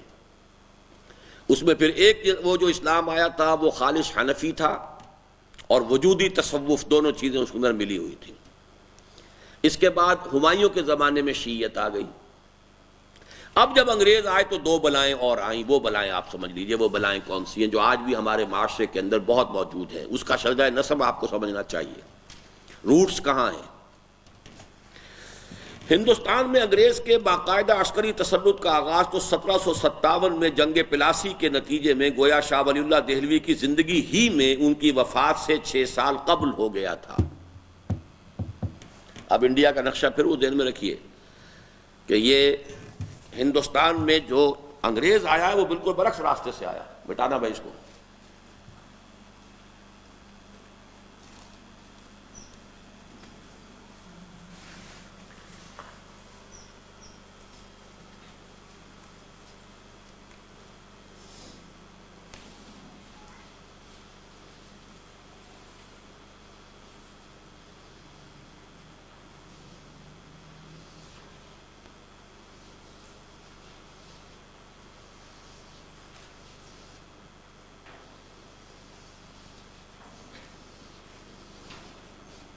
یہ کبھی ہندوستان ہوتا تھا، کشمیر، یہ پاکستان، یہ جنوبی پاکستان، یہ شمالی پاکستان۔ یہاں پر عرب تاجروں کے ذریعے سے اسلام آیا، وہ شافعی اسلام تھا۔ یہاں سے اسلام آیا، اور ہندوستان میں ہمیشہ سے حملہ آور ادھر سے آتے ہیں۔ پہلی مرتبہ ہوا ہے کہ یہاں سے اب شروع ہوا انگریز، اور یوں پڑھا ہے، اور لاسٹ آف آل آیا ہے یہ پنجاب اور سرحد میں۔ یہ بالکل برعکس۔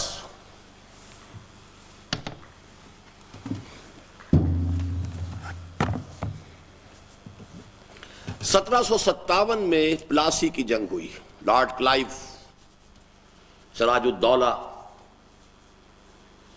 اور ایک جو غداری کی شیعہ نے میر جعفر، اس کے نتیجے میں انگریزوں کی حکومت قائم ہوئی۔ اب 1757 اور شاہ صاحب کا انتقال 1763، اس کو کوریلیٹ کرتے جائیے۔ اب گویا کہ 6 سال کے بچے تھے شاہ صاحب، شاہ ولی اللہ دہلوی، جبکہ انگریز نے قدم جما لیے تھے ہندوستان میں، بنگال میں۔ جی کس کی؟ ہاں 6 سال عمر میں بقایا تھا، ٹھیک۔ وفات سے 6 سال قبل ہو گیا تھا، تاہم اسے ایک باضابطہ کل ہند سلطنت بننے میں پوری 1 صدی لگی، 1857۔ یہاں تک کہ 1857 کے غدر یا بغاوت کی صورت میں آخری ہچکی لے کر ہندوستان میں مسلمانوں کی حکومت کا 650 سالہ دور ختم ہو گیا، اور تاریخ ہند کے برطانوی دور کا آغاز ہو گیا، ٹھیک۔ 18ویں صدی عیسوی کا نصف آخر اور 19ویں صدی کا نصف اول ہند میں سخت اضطراب و انتشار اور شکست و ریخت کا زمانہ ہے۔ جب ایک نظام ٹوٹ رہا ہے، مسلمانوں کی حکومت ختم ہو رہی ہے، دوسرا نظام آ رہا ہے، تو وہ تو پھر افراتفری اور شکست و ریخت اور کیوس اور اسی طرح کا دور تھا۔ جس میں مسلمان بالخصوص حد درجے مایوسی اور دل شکستگی کا شکار رہے۔ ظاہر بات ہے کہ ایک قوم تخت حکومت سے پٹخ دی جائے، نیچے گرا دی جائے، تو مایوسی، دل شکستگی، فرسٹریشنز، ڈیفیٹزم، اور یہ ڈیفیٹسٹ مینٹیلٹی بھی پھر پیدا ہوتی ہے۔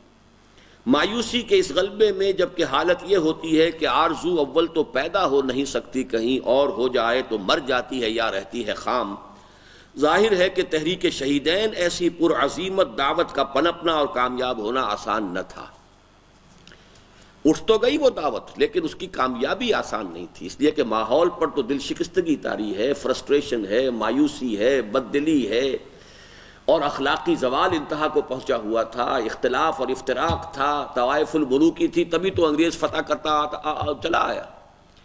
کہاں سے؟ 7 سمندر پار سے، ہزاروں میل دور سے قوم آ رہی ہے، کتنی لمبی سپلائی لائن ہے اس کی، اور وہ فتح کرتا چلا جا رہا، آگے بڑھتا چلا جا رہا۔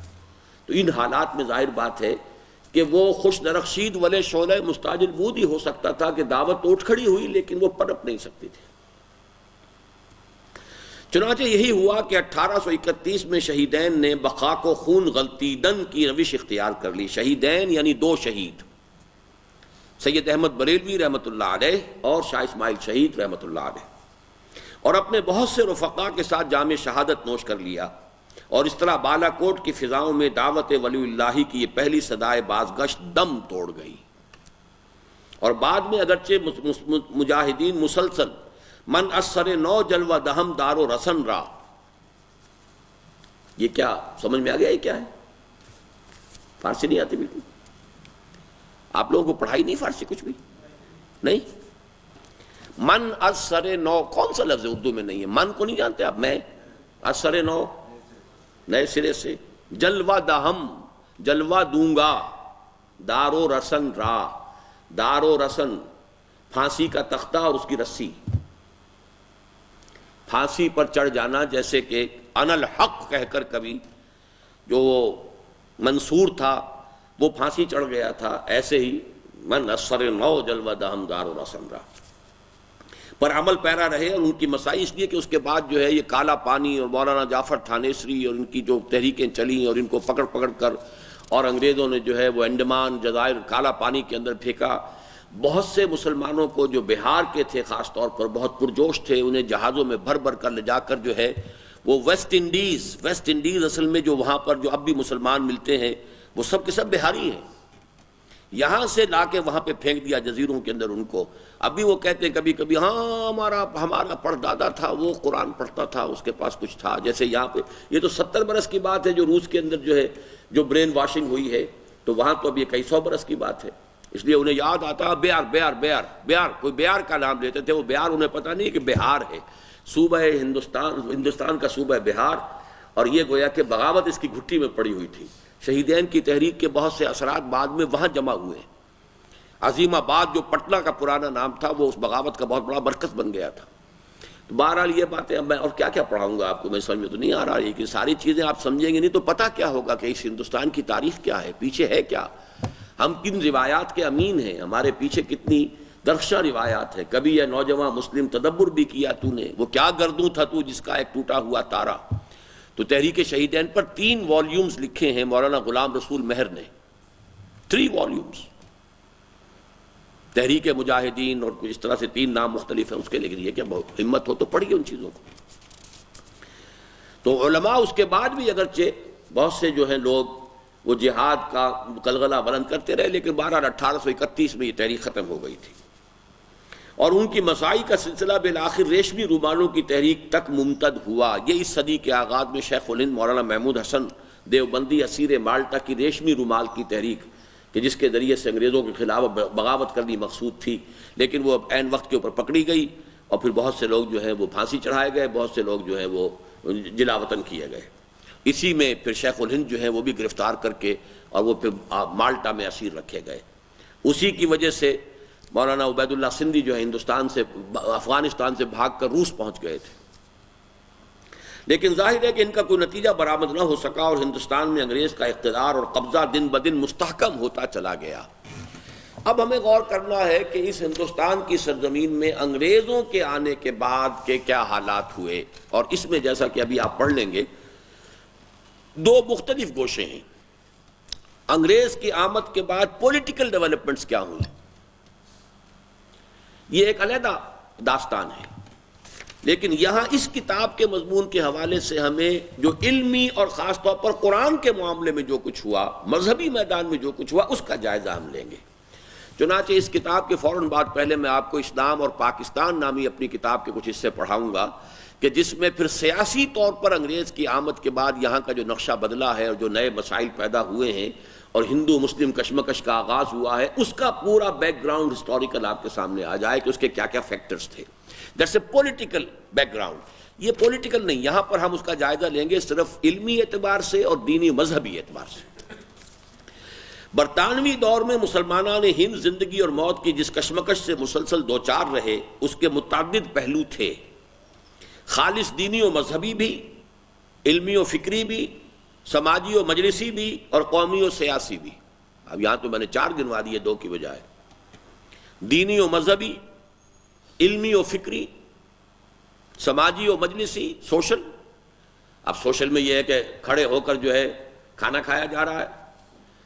ابتدا میں ہندوستان میں جب انگریز آیا ہے اور میز کرسی پر بیٹھ کر کھانا کھانے کو کفر قرار دیا گیا، کرسٹان ہو گیا، میز پہ بیٹھ کے کھانا کھاتا۔ کسی نے چمچہ استعمال کر لیا تو یہ بھی کرسٹان ہو گیا۔ کانٹا استعمال کرنا، چھری استعمال کرنا تو بہت دور کی بات تھی، چمچے کا استعمال بھی، چونکہ ظاہر بات ہے ہماری تہذیب میں تو نہیں تھا، ہم تو ہاتھ سے کھایا کرتے تھے، جو طریقہ تھا چلا آ رہا تھا۔ تو تہذیبی اور سماجی اعتبار سے بڑے پرابلم پیدا ہوئے۔ ایک نئی تہذیب آ رہی تھی، ہماری اپنی ایک تہذیب تھی، ٹکراؤ ہوا۔ دینی اور مذہبی اعتبار سے عیسائیت کی تبلیغ شروع ہوئی اور ہندوؤں نے بھی سر اٹھایا، اس لیے کہ جب ہندوؤں کو تو اب سائی آف ریلیف مل گئی کہ انگریز نے انہیں تھوڑا سا سپورٹ کیا، اس لیے کہ انگریز کو خطرہ تھا مسلمانوں سے کہ ان سے ہم نے حکومت چھینی ہے تو بغاوت انہی کی طرف سے ہو سکتی ہے۔ ہندوؤں کے لیے تو یہ چینج آف ماسٹرز کا معاملہ تھا، پہلے وہ مسلمانوں کے غلام تھے، اب انگریزوں کے غلام ہو گئے، تو کیا فرق پڑا؟ کوئی فرق نہیں پڑا، غلام کے غلام رہے۔ مسلمان جو ہے تخت حکومت سے پٹخ کر جو ہے جو فرش پر دے مارے گئے تھے، تو جذبہ جو ریئیکشن کا ہو سکتا تھا، بغاوت کے جذبات تو انہی میں ہو سکتے تھے، لہذا انگریز نے پوری حکمت عملی سے ہندو کو سپورٹ کیا، مسلمان کو دبایا۔ اس سے جو ہے بہت سے مسائل پیدا ہوئے، ہندو مذہب نے بھی سر اٹھایا، کیا ہم بھی کچھ ہیں؟ اس حوالے سے دینی و مذہبی مسائل بھی پیدا ہوئے، علمی و فکری مسائل بھی پیدا ہوئے، جس پر کہ ہم نے نشرت ثانیہ میں گفتگو کی ہے۔ سماجی اور مجلسی مسائل بھی پیدا ہوئے اور قومی اور سیاسی مسائل بھی پیدا ہوئے۔ ان میں سے اس وقت ہماری گفتگو خالص دینی و مذہبی کشمکش تک محدود ہے۔ قومی اور سیاسی کشمکش کے بارے میں ہم نے 1967 میں انہی صفحات میں تفصیل کے ساتھ اظہار رائے کیا تھا، یعنی میثاق ہی میں نے یہ مضامین لکھے تھے۔ یہ مضامین اسلام اور پاکستان کے زیر عنوان کتابی صورت میں شائع کیے جا چکے ہیں، لہذا آج کے اس چیپٹر کے بعد ہم یہاں سے گویا کہ یوں سمجھیے کہ مسلم انڈیا کی تاریخ کو اب 2 حصوں میں تقسیم کر لیجئے۔ اب تک ہم ایک ہی شکل میں لے کر آ رہے تھے، مذہبی، سیاسی، سماجی سب چیزیں ایک تھی۔ اب یہ ہے کہ ہمارا مطالعہ جو ہے مذہبی اور اعتقادی اعتبار سے یہ تو آج اس چیپٹر کی شکل میں آگے بڑھے گا، اور سیاسی اور قومی اعتبار سے یہ مختلف چیپٹر کی شکل میں ہمارے زیر مطالعہ وہ بات آئے گی۔ مزید برآں یہ چومکھی جنگ مسلمانوں کو بے وقت 2 دشمنوں سے لڑنی پڑی، یعنی انگریزوں سے بھی اور ہندوؤں سے بھی، اور جیسا کہ بالعموم ہوتا ہے اس میں اولاً مسلمانوں کو مدافعت ہی پر اکتفا کرتے بنی، اور ایک طویل عرصے کے بعد ہی یہ صورت پیدا ہو سکی کہ قدم جما کر کسی مثبت اساس پر تعمیر جدید کی کوشش شروع کر سکیں۔ بات سمجھ میں آ گئی کہ اب ہمارے اوپر 2 یلغاریں ہوئیں، ایک عیسائی مشنریز کی، عیسائی بنانے کے لیے، ایک ہندو نے بھی سر اٹھایا۔ ان دونوں کا جارحانہ انداز تھا اور مسلمانوں کا مدافعانہ انداز تھا۔ تھکے ہوئے تو تھے ہی، پیٹا ہوا مورا، شکست خوردہ ذہنیت، تو جو بھی کچھ کر سکتے تھے وہ تھوڑا بہت جو ہے وہ ڈیفنس کا۔ اس کے بہت عرصے کے بعد پھر اس کے اندر جو ہے استقامت پیدا ہوئی اور پھر جوابی حملہ بھی ہوا۔ خالص مذہبی میدان میں مسلمانوں کو سب سے پہلے عیسائی مشنریوں کی یلغار سے سابقہ پیش آیا۔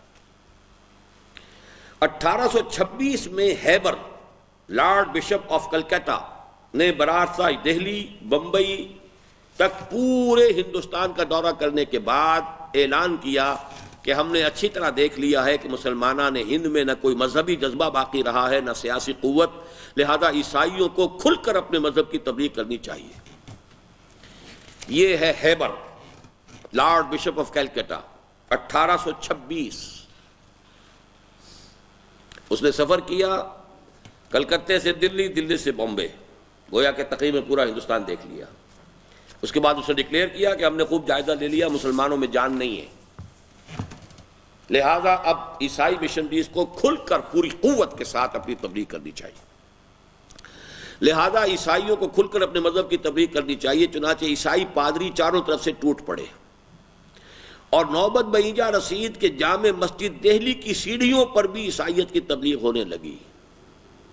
تب وہی سنت الہی ظاہر ہوئی کہ خون اسرائیل آ جاتا ہے آخر جوش میں، توڑ دیتا ہے کوئی موسیٰ طلسم سامری، اور یہ سعادت اسی خطے کے حصے میں آئی جس میں علم و حکمت ولی اللہ کے چشمے بہہ رہے تھے کہ ضلع مظفر نگر کے قصبہ کیرانہ سے مولانا رحمت اللہ نامی شخصیت ابری، جس نے پادری فینڈر کی کتاب میزان الحق کا دندان شکن اور مسکت جواب اظہار الحق کے نام سے تحریر کیا۔ نتیجتاً پادری صاحب موصوف کو ہندوستان سے دم دبا کر بھاگتے ہی بنی۔ یہ پادری فینڈر جرمن تھا، یہ آیا ہے اور اس نے سفر کیا ہے کلکتے سے لے کر دلی تک، اور ہر بڑے شہر میں مسلمانوں سے مناظرہ کیا، علماء سے، اور ہر جگہ شکست دی، تاں کہ دہلی کی جامع مسجد کی سیڑھیوں پر کھڑے ہو کر اس نے اعلان کیا، میں پورے ہندوستان کے تمام مسلمان علماء کو اوپن چیلنج تھرو کر رہا ہوں، آئیں اور مجھ سے مناظرہ کر لیں۔ عیسائیت اصل مذہب ہے، اسلام جھوٹا مذہب ہے، محمد جھوٹے ہیں، نبی نہیں تھے صلی اللہ علیہ وسلم، معاذ اللہ۔ یہ نوبت پہنچ گئی تھی، اور دلی تک تو کوئی شکست نہیں دے سکا اسے۔ اب اگر اسی نقشے میں آپ کو کچھ بتا دوں، دیکھیے یہ ایک عجیب جگہ ہے، جھیل مان سرور، یہیں سے دریائے سندھ نکلتا ہے اور یوں ہو کر یہاں آتا ہے، یہیں سے دریائے ستلج نکلتا ہے جو آ کے یہاں ملتا ہے، یہیں سے دریائے گنگا اور یہیں سے دریائے جمنا ہے، یہ دونوں مل کر دریا آتی گرتے ہیں، یہیں سے برہم پتر ہے۔ All the big rivers of India taking origin from this جھیل مان سروور۔ کتنا ویریڈ ہے، یہ سندھ نکلا، پورے کشمیر کا چکر لگا کر آیا اور پھر یہاں آ کر گھوڑا سندھ میں، یہ ستلج آ رہا ہے، ستلج، بیاس، راوی، چناب، جہلم، یہ آپ کا پاکستان شریف ہے، یہ ہے دریائے گنگا اور یہ ہے دریائے جمنا۔ اس کے درمیان جو علاقہ ہے اس کو دوآبا کہتے ہیں، دوآبا یہ یو پی کا دوآبا ہے، یہاں سمجھ لیجیے دلی تھی، یہ دلی ہے۔ یہ دوآبا جو ہے جس کے اضلاع میں سہارنپور، مظفر نگر، یہ علاقہ جو ہے میرٹھ، یہ بہت ہی مردم خیز خطہ رہا ہے۔ شاہ ولی اللہ بھی ضلع مظفر نگر کے رہنے والے تھے، پھلت کے رہنے والے، دہلی میں جا کر بعد میں آباد ہوئے۔ رحمت اللہ کیرانوی، کیرانہ ایک قصبہ بھی ضلع مظفر نگر کا ہے، اسی کے یہ شہر مولانا تھے، مولانا رحمت اللہ کیرانوی، اور انہوں نے پھر پادری فینڈر کو شکست دی ہے۔ اور نوٹ کر لیجئے کہ اسی ضلع مظفر نگر کی میری بھی مٹی جو ہے وہیں کی ہے، اس لیے کہ میرے پردادا حافظ نور اللہ ضلع مظفر نگر کے ایک گاؤں حسین پور کے رئیس تھے۔ 1857 کے غدر میں، یا جو آزادی، جنگ آزادی کہلاتی ہے، ان کی ساری جائیداد ضبط ہو گئی تھی، تو انہوں نے پھر دریائے جمنا کو کراس کر کے ضلع حصار میں آ کر ملازمت شروع کی، اور ضلع حصار سے 90 برس کے بعد ہم یہاں آ گئے لاہور میں۔ 90 برس تک ہم یہ ہریانہ کے علاقے میں رہے ہیں کہ جو اب علیحدہ صوبہ بن چکا ہے، اس وقت وہ پنجاب ہی کا حصہ تھا۔ تو یہ ضلع مظفر نگر ہی سے شاہ ولی اللہ ہے، ضلع مظفر نگر ہی میں وہ، بلکہ اسی علاقے میں سہارنپور میں تھانہ بھون ہے جہاں کے مولانا تھانوی ہیں۔ یہ پورا علاقہ جو ہے اس اعتبار سے بہت مردم خیز رہا ہے، اور یہ سعادت اسی خطے کے حصے میں آئی جس میں علم و حکمت ولی اللہ کے چشمے بہہ رہے تھے کہ ضلع مظفر نگر کے قصبہ کیرانہ سے مولانا رحمت اللہ نامی شخصیت ابری، جس نے پادری فینڈر کو کتابوں کی کتاب میزان الحق کا دندان شکن اور مسکت جواب اظہار الحق کے نام سے تحریر کیا، نتیجتاً پادری صاحب موصوف کو ہندوستان سے دب دبا کر بھاگتے ہی بنی۔ کتاب تو بعد میں لکھی ہے انہوں نے، پہلے مناظرے میں شکست دی، پھر اس کی کتاب تھی میزان الحق، اس کا انہوں نے جواب دیا، اس کا عنوان ہے اظہار الحق، اور اظہار الحق کا ترجمہ اردو میں پھر کیا ہے جو آج کل کافی معروف نام ہے مفتی تقی عثمانی صاحب، مولانا مفتی محمد شفیع صاحب کے صاحبزادے، انہوں نے اس کا ترجمہ اردو میں کیا، کچھ حواشی بھی دیے ہیں۔ اور یہ گویا کہ یوں سمجھیے کہ یہ کام جو آج احمد دیدات کر رہے ہیں وہ کام ہے کہ جو پچھلی صدی میں مولانا رحمۃ اللہ کیرانوی نے کیا، اور بڑے یعنی بہت ہی پرجلال انداز میں کیا۔ جس کے بعد یہ کہ پادری فینڈر یہاں سے بھاگ گیا، یہاں سے بھاگ کر اس نے جا کے ترکی میں قدم جمایا، ترکی میں عیسائیت کی تبلیغ میں لگ گیا۔ مولانا رحمۃ اللہ کیرانوی حج کو گئے تھے، اس وقت تک یہ جو حرمین شریفین ہیں یہ ترکوں ہی کی حکومت تھی، تو وہاں انہیں معلوم ہوا ترکی کے دارالخلافہ کے لوگوں کو، حکومت والوں کو، کہ ایک مولوی ہندوستانی ہے جس نے شکست دی تھی اس کو فینڈر کو، اور وہ حج پر آیا ہوا ہے، تو ان کو ریکویسٹ بھیجی گئی کہ خدا کے لیے آئیے اور ہماری جان چھڑائیے اس بلا سے۔ تو یعنی مولانا رحمۃ اللہ کیرانوی جب جانے لگے ترکی، اسے خبر مل گئی کہ رحمۃ اللہ آ رہا ہے، وہ وہاں سے بھی بھاگ گیا۔ اس درجے روب تھا رحمۃ اللہ کیرانوی رحمۃ اللہ علیہ کا۔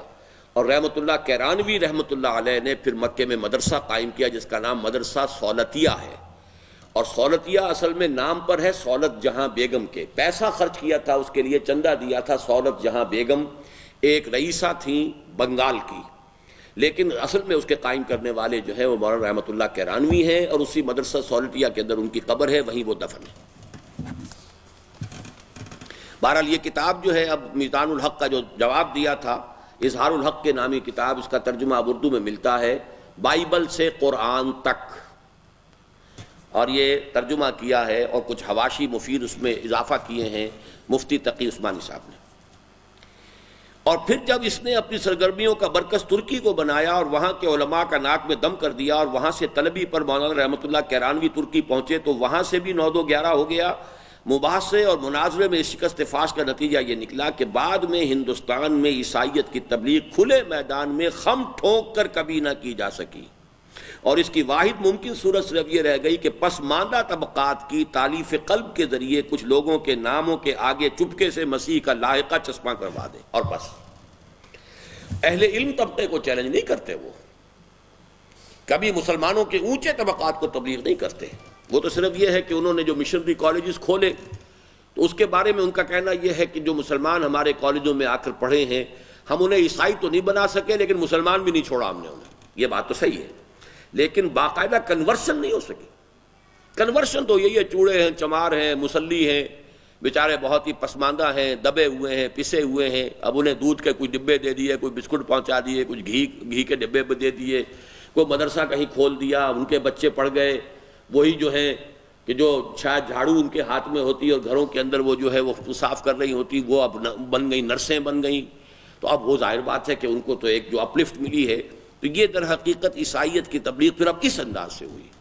وہ جو انداز تھا کہ علماء سے خم ٹھونک کر مقابلہ کریں، مناظرہ کریں، وہ تو اس کے بعد اس رحمۃ اللہ کیرانوی رحمۃ اللہ علیہ کے طفیل سمجھیے کہ اس کے بعد پورے ہندوستان میں کبھی بھی، حالانکہ حکومت ان کی تھی، پھر انہیں اس قسم کی ضرورت نہیں ہوئی۔ اب دوسری طرف عیسائی پادریوں کے دیکھا دیکھی ہندوؤں کی باسی کڑی میں بھی ابال آ گیا، اور مسلمانوں پر ان کا تبلیغی حملہ 2 صورتوں میں ہوا۔ یہ اگرچہ وقت تو ختم ہونے کے قریب ہے، لیکن یہ چند صفحے آج ہم پڑھ کر ہی اٹھیں گے چاہے دیر لگ جائے۔ اس کو اچھی طرح سمجھیے، یہ بہت گہری تشخیص ہے موجودہ حالات کی۔ ان کا تبلیغی حملہ عیسائیوں کا 2 صورتوں میں ہوا، ایک خالص رجعتی اور تنگ نظرانہ انداز میں، دوسرے قدر وسیع المشربی کے رنگ اور ترقی پسندانہ انداز میں۔ یعنی ایک ریئیکشنری، رجعتی اور تنگ نظرانہ، ایک وسیع المشربی اور ترقی پسندانہ۔ اس کا مفہوم ابھی سمجھ میں آ جائے گا۔ ان میں سے پہلے کا حشر تو اگرچہ عیسائی مشنریوں کے انجام جیسا ہی ہوا، لیکن جس طرح کوئی بخار جاتے جاتے مریض کے لیے کوئی اذیت بخش چیز چھوڑ جاتا ہے، جسے عام گھریلو زبان میں بخار کا موتنا کہتے ہیں، اسی طرح یہ فتنہ بھی جاتا جاتا جسد ملت میں ایک سرطان کی جڑیں جما گیا۔ رہا دوسرے انداز کا حملہ تو اس نے میٹھی چھری والا کام کیا اور مسلمانوں نے ہند کے اچھے بھلے حصے کو متاثر کیا، یہاں تک کہ بعض انتہائی اہم شخصیتیں بھی اس کی زلف گراگیر کی اسیر ہو گئیں۔ ان جملوں کی وضاحت اگر پڑھیں گے تو سمجھ میں آ جائے گی۔ اول ذکر حملہ یعنی فارمر جو ہے، جس میں کہ تنگ نظری بھی تھی اور جارحانہ انداز تھا اور ریئیکشنری انداز تھا، آریہ سماجیوں کی جانب سے تھا۔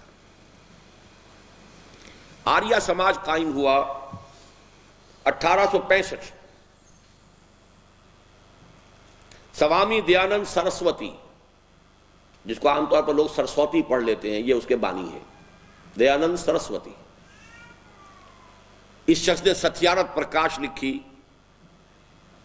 تمام مذاہب کی نفی کی اور قرآن مجید کے اوپر وہ تنقید، غلیظ تنقید کی ہے۔ اس کا 14واں باب مشہور ہو گیا تھا، ستیارت پرکاش کا 14واں باب، قرآن مجید پر اس نے حملے کیے، اپنے خیال کے مطابق تضادات اور بالکل احمقانہ باتیں اور بالکل بے سر و پا جو ہیں باتیں جو ہے اس نے اپنے خیال میں 14ویں باب میں، 14واں باب ستیارت پرکاش کا مسلمانوں کے لیے نہایت سوہان روح بن گیا تھا۔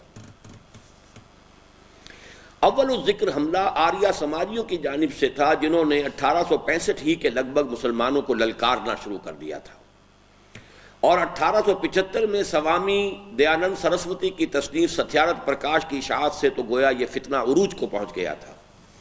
ان کے جواب کے لیے علماء حق بھی میدان میں آئے، لیکن بدقسمتی سے اس میدان میں نمایاں حیثیت جہانی غلام احمد قادیانی کو حاصل ہو گئی۔ Ghulam Ahmad Qadiani started his career as a مناظر، عیسائیوں کے خلاف بھی مناظرے کیے اور آریہ سماجیوں کے خلاف بھی مناظرے کیے۔ ہمارے علماء عام طور پر نہ انہوں نے بائبل پڑھی تھی کہ عیسائیوں کے ساتھ مناظرہ کر سکیں، نہ بائبل کی تاریخ سے واقف تھے۔ وہ تو یہ کہ ایک ایکسیپشن نکل آئی مولانا رحمۃ اللہ کیرانوی صاحب کی۔ اسی طریقے سے انہوں نے یہاں ہندوؤں کے نہ وید پڑھے نہ ان کی کتابیں پڑھی، تو جوابی حملہ کیسے کریں؟ اس جوابی حملے کی جو ہے کچھ صلاحیت پیدا ہوئی اس شخص کے اندر، غلام احمد قادیانی میں۔ اس نے کئی مناظروں میں آریہ سماجیوں کو شکست فاش دی۔ نتیجہ یہ ہوا کہ مسلمانوں کا ہیرو بن گیا۔ ظاہر بات ہے کہ آریہ سماجیوں کے جو حملے ہو رہے تھے اس کے مقابلے میں اگر مسلمانوں اسلام کی طرف سے دفاع کیا اور مناظروں میں شکست دی تو مسلمانوں کا ہیرو بن گیا کہ نہیں بن گیا؟ اسی نے در حقیقت اس کے دماغ میں وہ خناس پیدا کیا، وہ تکبر پیدا کیا، وہ اپنے کچھ ہونے کا احساس پیدا کیا۔ بڑھتے بڑھتے بیماری، مجدد ہونے کا دعویٰ کیا، مسیح ہونے کا دعویٰ کیا، یہاں تک کہ نبی ہونے کا دعویٰ کر کے اس کو میں نے کہا تھا کہ یہ بخار موتنا جو ہوتا ہے، ملیریا کے بعد جو چھالے نکل آتے ہیں، اور یہ کہ وہ آریہ سماجیوں کے حملے میں جوابی جو کارروائی کی مسلمانوں نے، اس میں یہ ہے کہ وہ آریہ سماجیوں کا حملہ تو ختم ہو گیا، لیکن ایک لعنت جو قادیانیت کی ہے یہ گویا کہ اس کے باقیات و سیئات کی حیثیت سے یہ سرطان کا پھوڑا جسد ملی کے اندر، مسلمانوں کے جسم کے اندر اس کی جڑیں شروع ہو گئی۔ اب سمجھ میں آ گئی وہ بات؟ ان میں سے پہلے کا حشر، وہ پھر پڑھیے پچھلے صفحے پر، ان میں سے پہلے کا حشر تو اگرچہ عیسائی مشنریوں کے انجام جیسا ہی ہوا، یعنی شکست کھا گئے آریہ سماجی، لیکن جس طرح کوئی بخار جاتے جاتے مریض کے لیے کوئی اذیت بخش چیز چھوڑ جاتا ہے جسے عام گھریلو زبان میں بخار کا موتنا کہتے ہیں، اسی طرح یہ فتنہ بھی جاتے جاتے جسد ملت میں ایک سرطان کی جڑیں جما گیا۔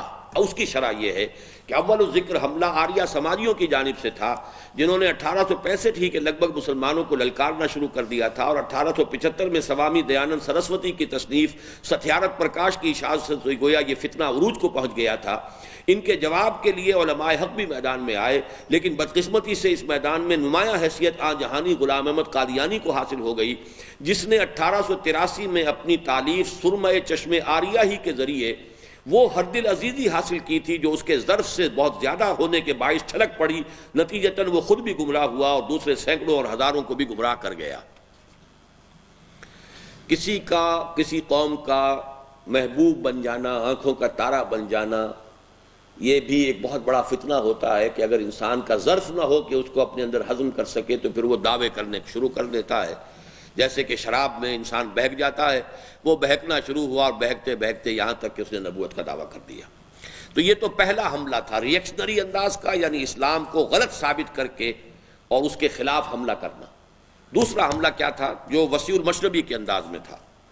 مؤخر الذکر حملہ برہمو سماج کی صورت میں سامنے آیا۔ یہ اس کا ذکر میں کل کر چکا ہوں۔ برہمو سماج یہ در حقیقت اسی قبیل کی شے ہے جس قبیل کی شے کہ اکبر کی دین الہی تھا۔ دین الہی اور برہمو سماج ایک ہی شے، جس کی تاسیس 1816 میں راجہ رام موہن رائے، ولادت 1770 اور وفات 1833 نے کی تھی۔ عجیب بات یہ ہے کہ یہ انتہائی ذہین و فطین اور عالم و فاضل شخص بھی پہلے اسلام اور مسلمانوں کی جانب سے مدافعت کرتے ہوئے سامنے آیا۔ یہ شخص دنیا کی تمام چوٹی کی زبانوں کا ماہر تھا، سنسکرت، عربک، ہیبریو، لیٹن، چاروں امہات جو ہیں سب کا ماہر، اس کے علاوہ فارسی اور یہ اردو اور یہ سب چیزوں کا ماہر۔ راجہ رام موہن رائے بہت عظیم شخصیت۔ اس نے سب سے پہلے مسلمانوں کو عیسائی پادریوں سے بچانے کے لیے کتاب لکھی، تحفۃ الموحدین، فارسی زبان میں لکھی کہ مسلمانوں تمہیں کیا ہو گیا، تثلیث کے آگے شکست کھا رہے ہو، تم موحد ہو اور تثلیث سے شکست کھا رہے ہو۔ اس نے گویا کہ توحید کی طرف سے تثلیث کی نفی کی ہے، تو ظاہر بات ہے مسلمانوں کی آنکھوں کا تارا بن جانا چاہیے تھا اسے، ہندو ہوتے ہوئے۔ عجیب بات یہ ہے کہ جیسے دیکھیے غلام محمد قادیانی ابھرا، آریوں کو شکست دی، مسلمانوں کی آنکھوں کا تارا بن گیا اور وہ کہیں سے کہیں پہنچ گیا، نبی بھی بن گیا۔ یہ اٹھا، اس نے بھی مسلمانوں کی طرف سے مدافعت کی عیسائیوں کے خلاف۔ عجیب بات یہ ہے کہ انتہائی ذہین و فطین اور عالم و فاضل شخص بھی پہلے اسلام اور مسلمانوں کی جانب سے مدافعت کرتے ہوئے سامنے آیا، چنانچہ اس نے مسلمانوں کو عیسائی مشنریوں کے حملے سے بچانے کے لیے تحفۃ الموحدین تصنیف کی اور اس طرح مسلمانوں میں ہرد العزیزی حاصل کر لی۔ بعد میں یہ شخص اپنشدوں کا پرچارک، ہندوستان کی عظمت و سطوت پارینہ کا نقیب اور ہندی نیشنلزم کا لمبردار بن کر سامنے آیا۔ اب یہ وہی جو دین الہی اور دین اکبری والا معاملہ۔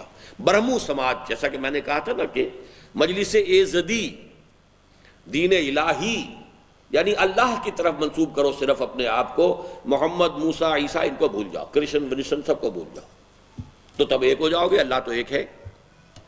اسی طرح برہمو سماج، برہما جو ہے، برہما آتا ہے خدا کے لیے، برہما، تو برہمو سماج یہ گویا کہ یہ بھی خدا کا سماج، خدائی برادری، مجلس ایزدی یا دین الہی، یہ ایک ہی چیز ہے، الفاظ کا فرق ہے۔ بعد میں یہ شخص اپنشدوں کا پرچارک، ہندوستان کی عظمت و سطوت پارینہ کا نقیب اور ہندی نیشنلزم کا علمبردار بن کر سامنے آیا، اور مسلمانوں نے ہند کے دلوں میں نرم گوشہ پیدا کرنے کے لیے اس نے اکبر اعظم علیہ ما علیہ کے نقش قدم پر چلتے ہوئے دین الہی کے چربے کے طور پر وحدت ادیان کا فلسفہ ایجاد کیا، جس کے ناوک نے اچھے اچھوں کو زخمی کیا اور بڑے بڑوں کے دلوں کو چھید ڈالا۔ واقعہ یہ ہے کہ انڈین نیشنل کانگریس کی پوری تحریک اسی ایک شخص کے ذل اور بروز کی حیثیت رکھتی ہے، اور گاندھی جی کی شخصیت پر سب سے گہری چھاپ اسی کی نظر آتی ہے۔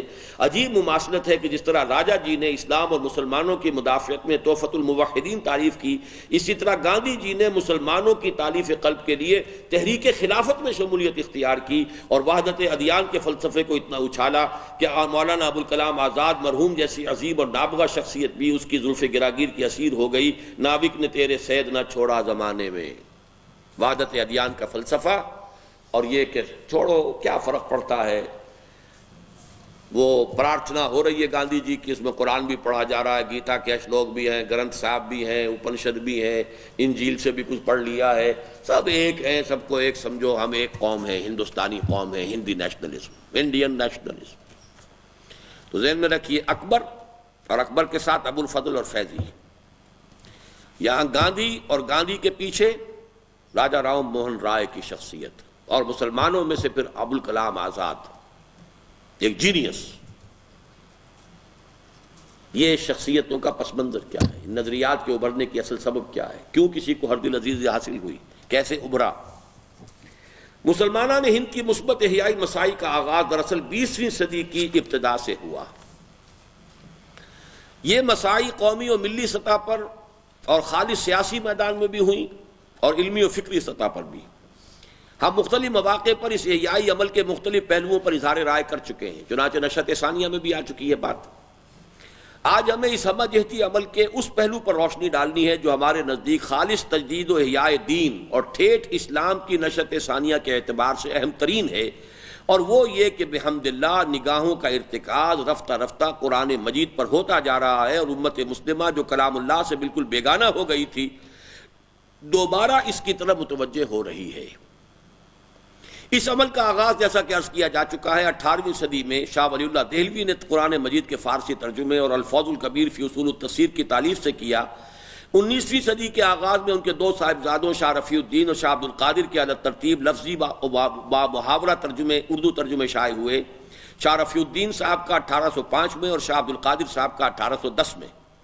19ویں صدی کا اکثر حصہ اگرچہ سیاسی کی شکست و ریخت اور عیسائیوں اور آریہ سماجیوں کے ساتھ مباحثوں اور مناظروں میں بیت گیا، تاہم اس کے اواخر ہی میں رجوع الی القرآن کا وہ عمل پھر شروع ہو گیا جو 20ویں صدی کے اوائل میں پوری شدت کو پہنچا۔ یعنی پچھلی صدی کا وسط جو تھا اس میں دو تحریکیں عسکری نمایاں ہوئی ہیں، ایک 1831 کی تحریک شہیدین اور ایک 1857 کی غدر، بغاوت، انگریز کے خلاف بغاوت۔ لیکن اس کے علاوہ جو ہے وہ جو علمی اور فکری کام جو شروع ہوا تھا شاہ ولی اللہ نے شروع کیا، ان کے بیٹوں نے آگے بڑھایا، درمیان میں 50 برس کا آپ کو گیپ نظر آئے گا۔ اس میں یہ تحریک مجاہدین، تحریک شہیدین، اور اس کے بعد یہ کہ یہ آزادی ہند کے لیے بغاوت۔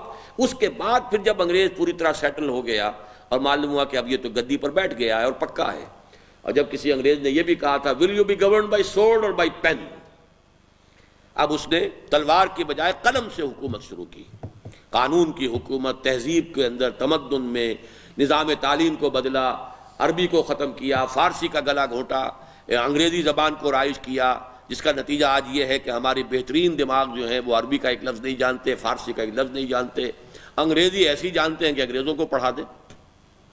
یہ سارا تقریباً 100-125 برس میں، 150 برس کے اندر کتنی تبدیلی آئی ہے اس کا اندازہ کر لیجئے۔ لیکن رجوع الی القرآن چونکہ اس کتاب کا موضوع ہے، اس کے حوالے سے سمجھ لیجئے کہ وہ کام جو شاہ ولی اللہ سے شروع ہوا، پھر پچھلی صدی کے آغاز تک چلا، درمیان میں وقفہ آیا، پھر جو ہے پچھلی صدی کے آخری حصے میں آ کر دوبارہ شروع ہوا، لیکن پوری شدت کو پہنچا ہے اس صدی کے آغاز میں، 20ویں صدی کے آغاز میں۔ رجوع الی القرآن کے اس عمل کا جائزہ لیتے ہوئے یہ عمل پیش نظر رہنا ضروری ہے کہ آغاز کار میں اس میں ان گروہوں نے بھی حصہ لیا جو بعد میں انتہائی غلط راہوں پر چل نکلے اور ضلوا و اضلوا کا مصداق کامل بن گئے، خود بھی گمراہ ہوئے، دوسروں کو بھی گمراہ کیا۔ مثلا خود غلام احمد قادیانی، اس نے بھی قرآن کی طرف بہت توجہ دلائی۔ قمر ہے چاند اوروں کا، ہمارا چاند قرآن ہے، یہ مصرع غلام احمد قادیانی کا ہے۔ قمر ہے چاند اوروں کا، ہمارا چاند قرآن ہے، اور اے بے خبر بخدمت قرآن کمر بے بند زاں پیشتر کہ بانگ برایت فلاں نہ مانگ۔ اے بے خبر قرآن مجید کی خدمت کے لیے کمر کس لے، اس سے پہلے کہ یہ آوازہ بلند ہو کہ فلاں شخص ختم ہو گیا، تیری موت ہی واقع ہو جائے، پھر کیا کرے گا۔ یہ نعرے لگائے ہیں اس نے غلام احمد قادیانی نے، لیکن یہ کہ بدبخت انسان خود بھی گمراہ ہوا، دوسروں کو بھی گمراہ کر گیا۔ اسی طرح منکرین سنت، منکرین حدیث، انہوں نے بھی قرآن کی طرف متوجہ کیا، لیکن اس کا نیگیٹو ایسپیکٹ یہ کہ حدیث سے اور سنت سے اور علماء جو ہیں اور اسلاف کے ساتھ کاٹ دیا۔ تو یہ دونوں گروہ جو ہیں نہایت گمراہ ہیں، نہایت یہ سمجھیے کہ گمراہ کن ہیں، لیکن انہوں نے بھی شروع میں قرآن کی طرف متوجہ کرنے کا کام کیا ہے۔ اس لیے یہ جو ایک جملہ ہے یہ بہت اہم ہے، اس کو اچھی طرح نوٹ کر لیجئے۔ رجوع الی القرآن کے اس عمل کا جائزہ لیتے ہوئے یہ امر پیش نظر رہنا ضروری ہے کہ آغاز کار میں اس میں ان گروہوں نے بھی حصہ لیا جو بعد میں انتہائی غلط راہوں پر چل نکلے اور ضلوا و اضلوا کا مصداق کامل بن گئے۔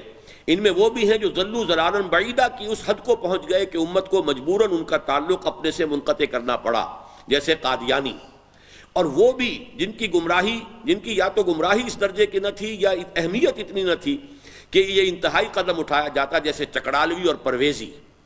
تاہم چونکہ انہوں نے بھی قرآن حکیم کی جانب ارتکاز توجہ کے عمل میں صحیح یا غلط طور پر کچھ حصہ لیا ہے، لہذا ان کا ذکر کیا جا رہا ہے، اسے کسی بھی درجے میں ان کی تائید کے مترادف نہ سمجھا جائے۔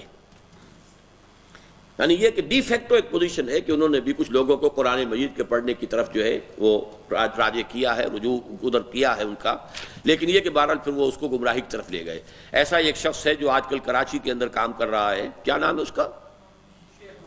شیخ محمد شیخ، وہ بھی انگریزی زبان اچھی بولتا ہے اور خاصا اس نے حلقہ کریٹ کر لیا اپنا، لیکن وہ سنت سے اور سارا اسلاف سے اور سارا جو فہم قرآن کا ہمارا پرانا ذخیرہ سب سے بری طریقے سے کاٹ رہا ہے لوگوں کو، اور نوجوانوں میں ہر دل عزیز ہوتا چلا جا رہا ہے۔ تو غلام احمد قادیانی کے اثرات کہاں تک پہنچے تھے تو آپ کو معلوم ہے، غلام احمد پرویز کے کہاں تک پہنچے اس کا تو آپ کو اندازہ ہی نہیں ہو سکتا۔ غلام احمد قادیانی جو ہے ایک ہی شخص ہے کہ جو انٹرنیشنل کورٹ آف جسٹس تک پہنچا ہے اور وہ بھی قادیانی تھا، ایک ہی شخص ہے جو سائنس کے میدان میں چلیے پورا نوبل پرائز نہ ملا لیکن کسی درجے میں نوبل پرائز کے اندر حصے دار بنا ہے، وہ بھی قادیانی۔ تو یہ جو تحریکیں ہیں ان کا پس منظر سمجھنے کی ضرورت ہے، کہاں سے ابھری پھر غلط رستے پر پڑ گئی۔ سب سے پہلے تو اندازہ کرنا چاہیے کہ گزشتہ صدی کے ربع آخر اور موجودہ صدی کے ربع اول میں ترجمہ و تفسیر قرآن کے ذیل میں بر صغیر پاک و ہند میں کس قدر کام ہوا ہے۔ اٹس امیزنگ، ذرا نوٹ کیجئے، یہ صرف فہرست ہے۔ سب سے پہلے سر سید احمد خان مرحوم نے 1875 میں اپنے ہفت روزہ اخبار تہذیب الاخلاق میں تفسیر قرآن کا سلسلہ شروع کیا، جو 11 سال میں 15 پاروں تک پہنچ کر رک گیا۔ 1903 میں ڈپٹی نذیر احمد صاحب کا ترجمہ شائع ہوا، 1906 میں مرزا حیرت دہلوی کا ترجمہ شائع ہوا، 1910 میں مولوی فتح محمد جالندری کا ترجمہ شائع ہوا، 1905 میں مولوی عبداللہ چکڑالوی کی تفسیر شائع ہوئی، 1911 میں مرزا ابو الفضل ایرانی شیعہ نے انگریزی میں ترجمہ کیا، اس کو دیکھ کر نواب عماد الملک بلگرامی نے اس سے بہتر ترجمہ شروع کیا، لیکن 16 پاروں تک ہی پہنچ پائے تھے کہ فوت ہو گئے، لہذا یہ نامکمل رہ گیا اور شائع نہ ہو سکا۔ 1906 میں مولانا اشرف علی تھانوی نے تفسیر بیان القرآن لکھنی شروع کی، جو 1915 میں مکمل ہوئی۔ 1920 کے لگ بھگ حضرت شیخ الہند مولانا محمود حسن دیوبندی کا ترجمہ ما مختصر حواشی شائع ہوا۔ حواشی سورۃ النساء تک حضرت شیخ الہند کے ہیں اور باقی مولانا شبیر احمد عثمانی کے۔ 1917 میں محمد علی لاہوری کا انگریزی ترجمہ قرآن ما مختصر حواشی شائع ہوا اور اسے اس قدر شہرت حاصل ہوئی کہ 1920 تک کل 3 برس میں اس کے 30,000 نسخے فروخت ہو گئے۔ English translation. مولوی محمد علی لاہوری جو قادیانی تھا، لیکن پھر یہ کہ قادیانیوں سے علیحدہ ہو کر اس نے لاہوری سیکٹ قائم کیا۔ یہ مرزا غلام احمد قادیانی کا پہلا جو خلیفہ تھا نور الدین حکیم نور الدین، وہ تو متفق علیہ تھا۔ دوسرا خلیفہ جو منتخب کیا گیا وہ یہ تھا مولوی محمد علی لاہوری، لیکن غلام احمد قادیانی کے بیٹے بشیر الدین محمود احمد نے خلاف بغاوت کر دی، اور چونکہ وہ بیٹا تھا اس کو باپ کے ساتھ نسبت زیادہ تھی، لہذا قادیانیوں کی مین باڈی نے اس کا ساتھ دیا تو وہ تو ہو گیا قادیانی۔ یہ پھر وہاں سے منتقل ہو کر لاہور آ گئے، یہاں انہوں نے اپنی لاہوری جماعت شروع کی تو یہ لاہوری فرقہ شروع ہو گیا، یہ قادیانیت کے 2 حصے بن گئے۔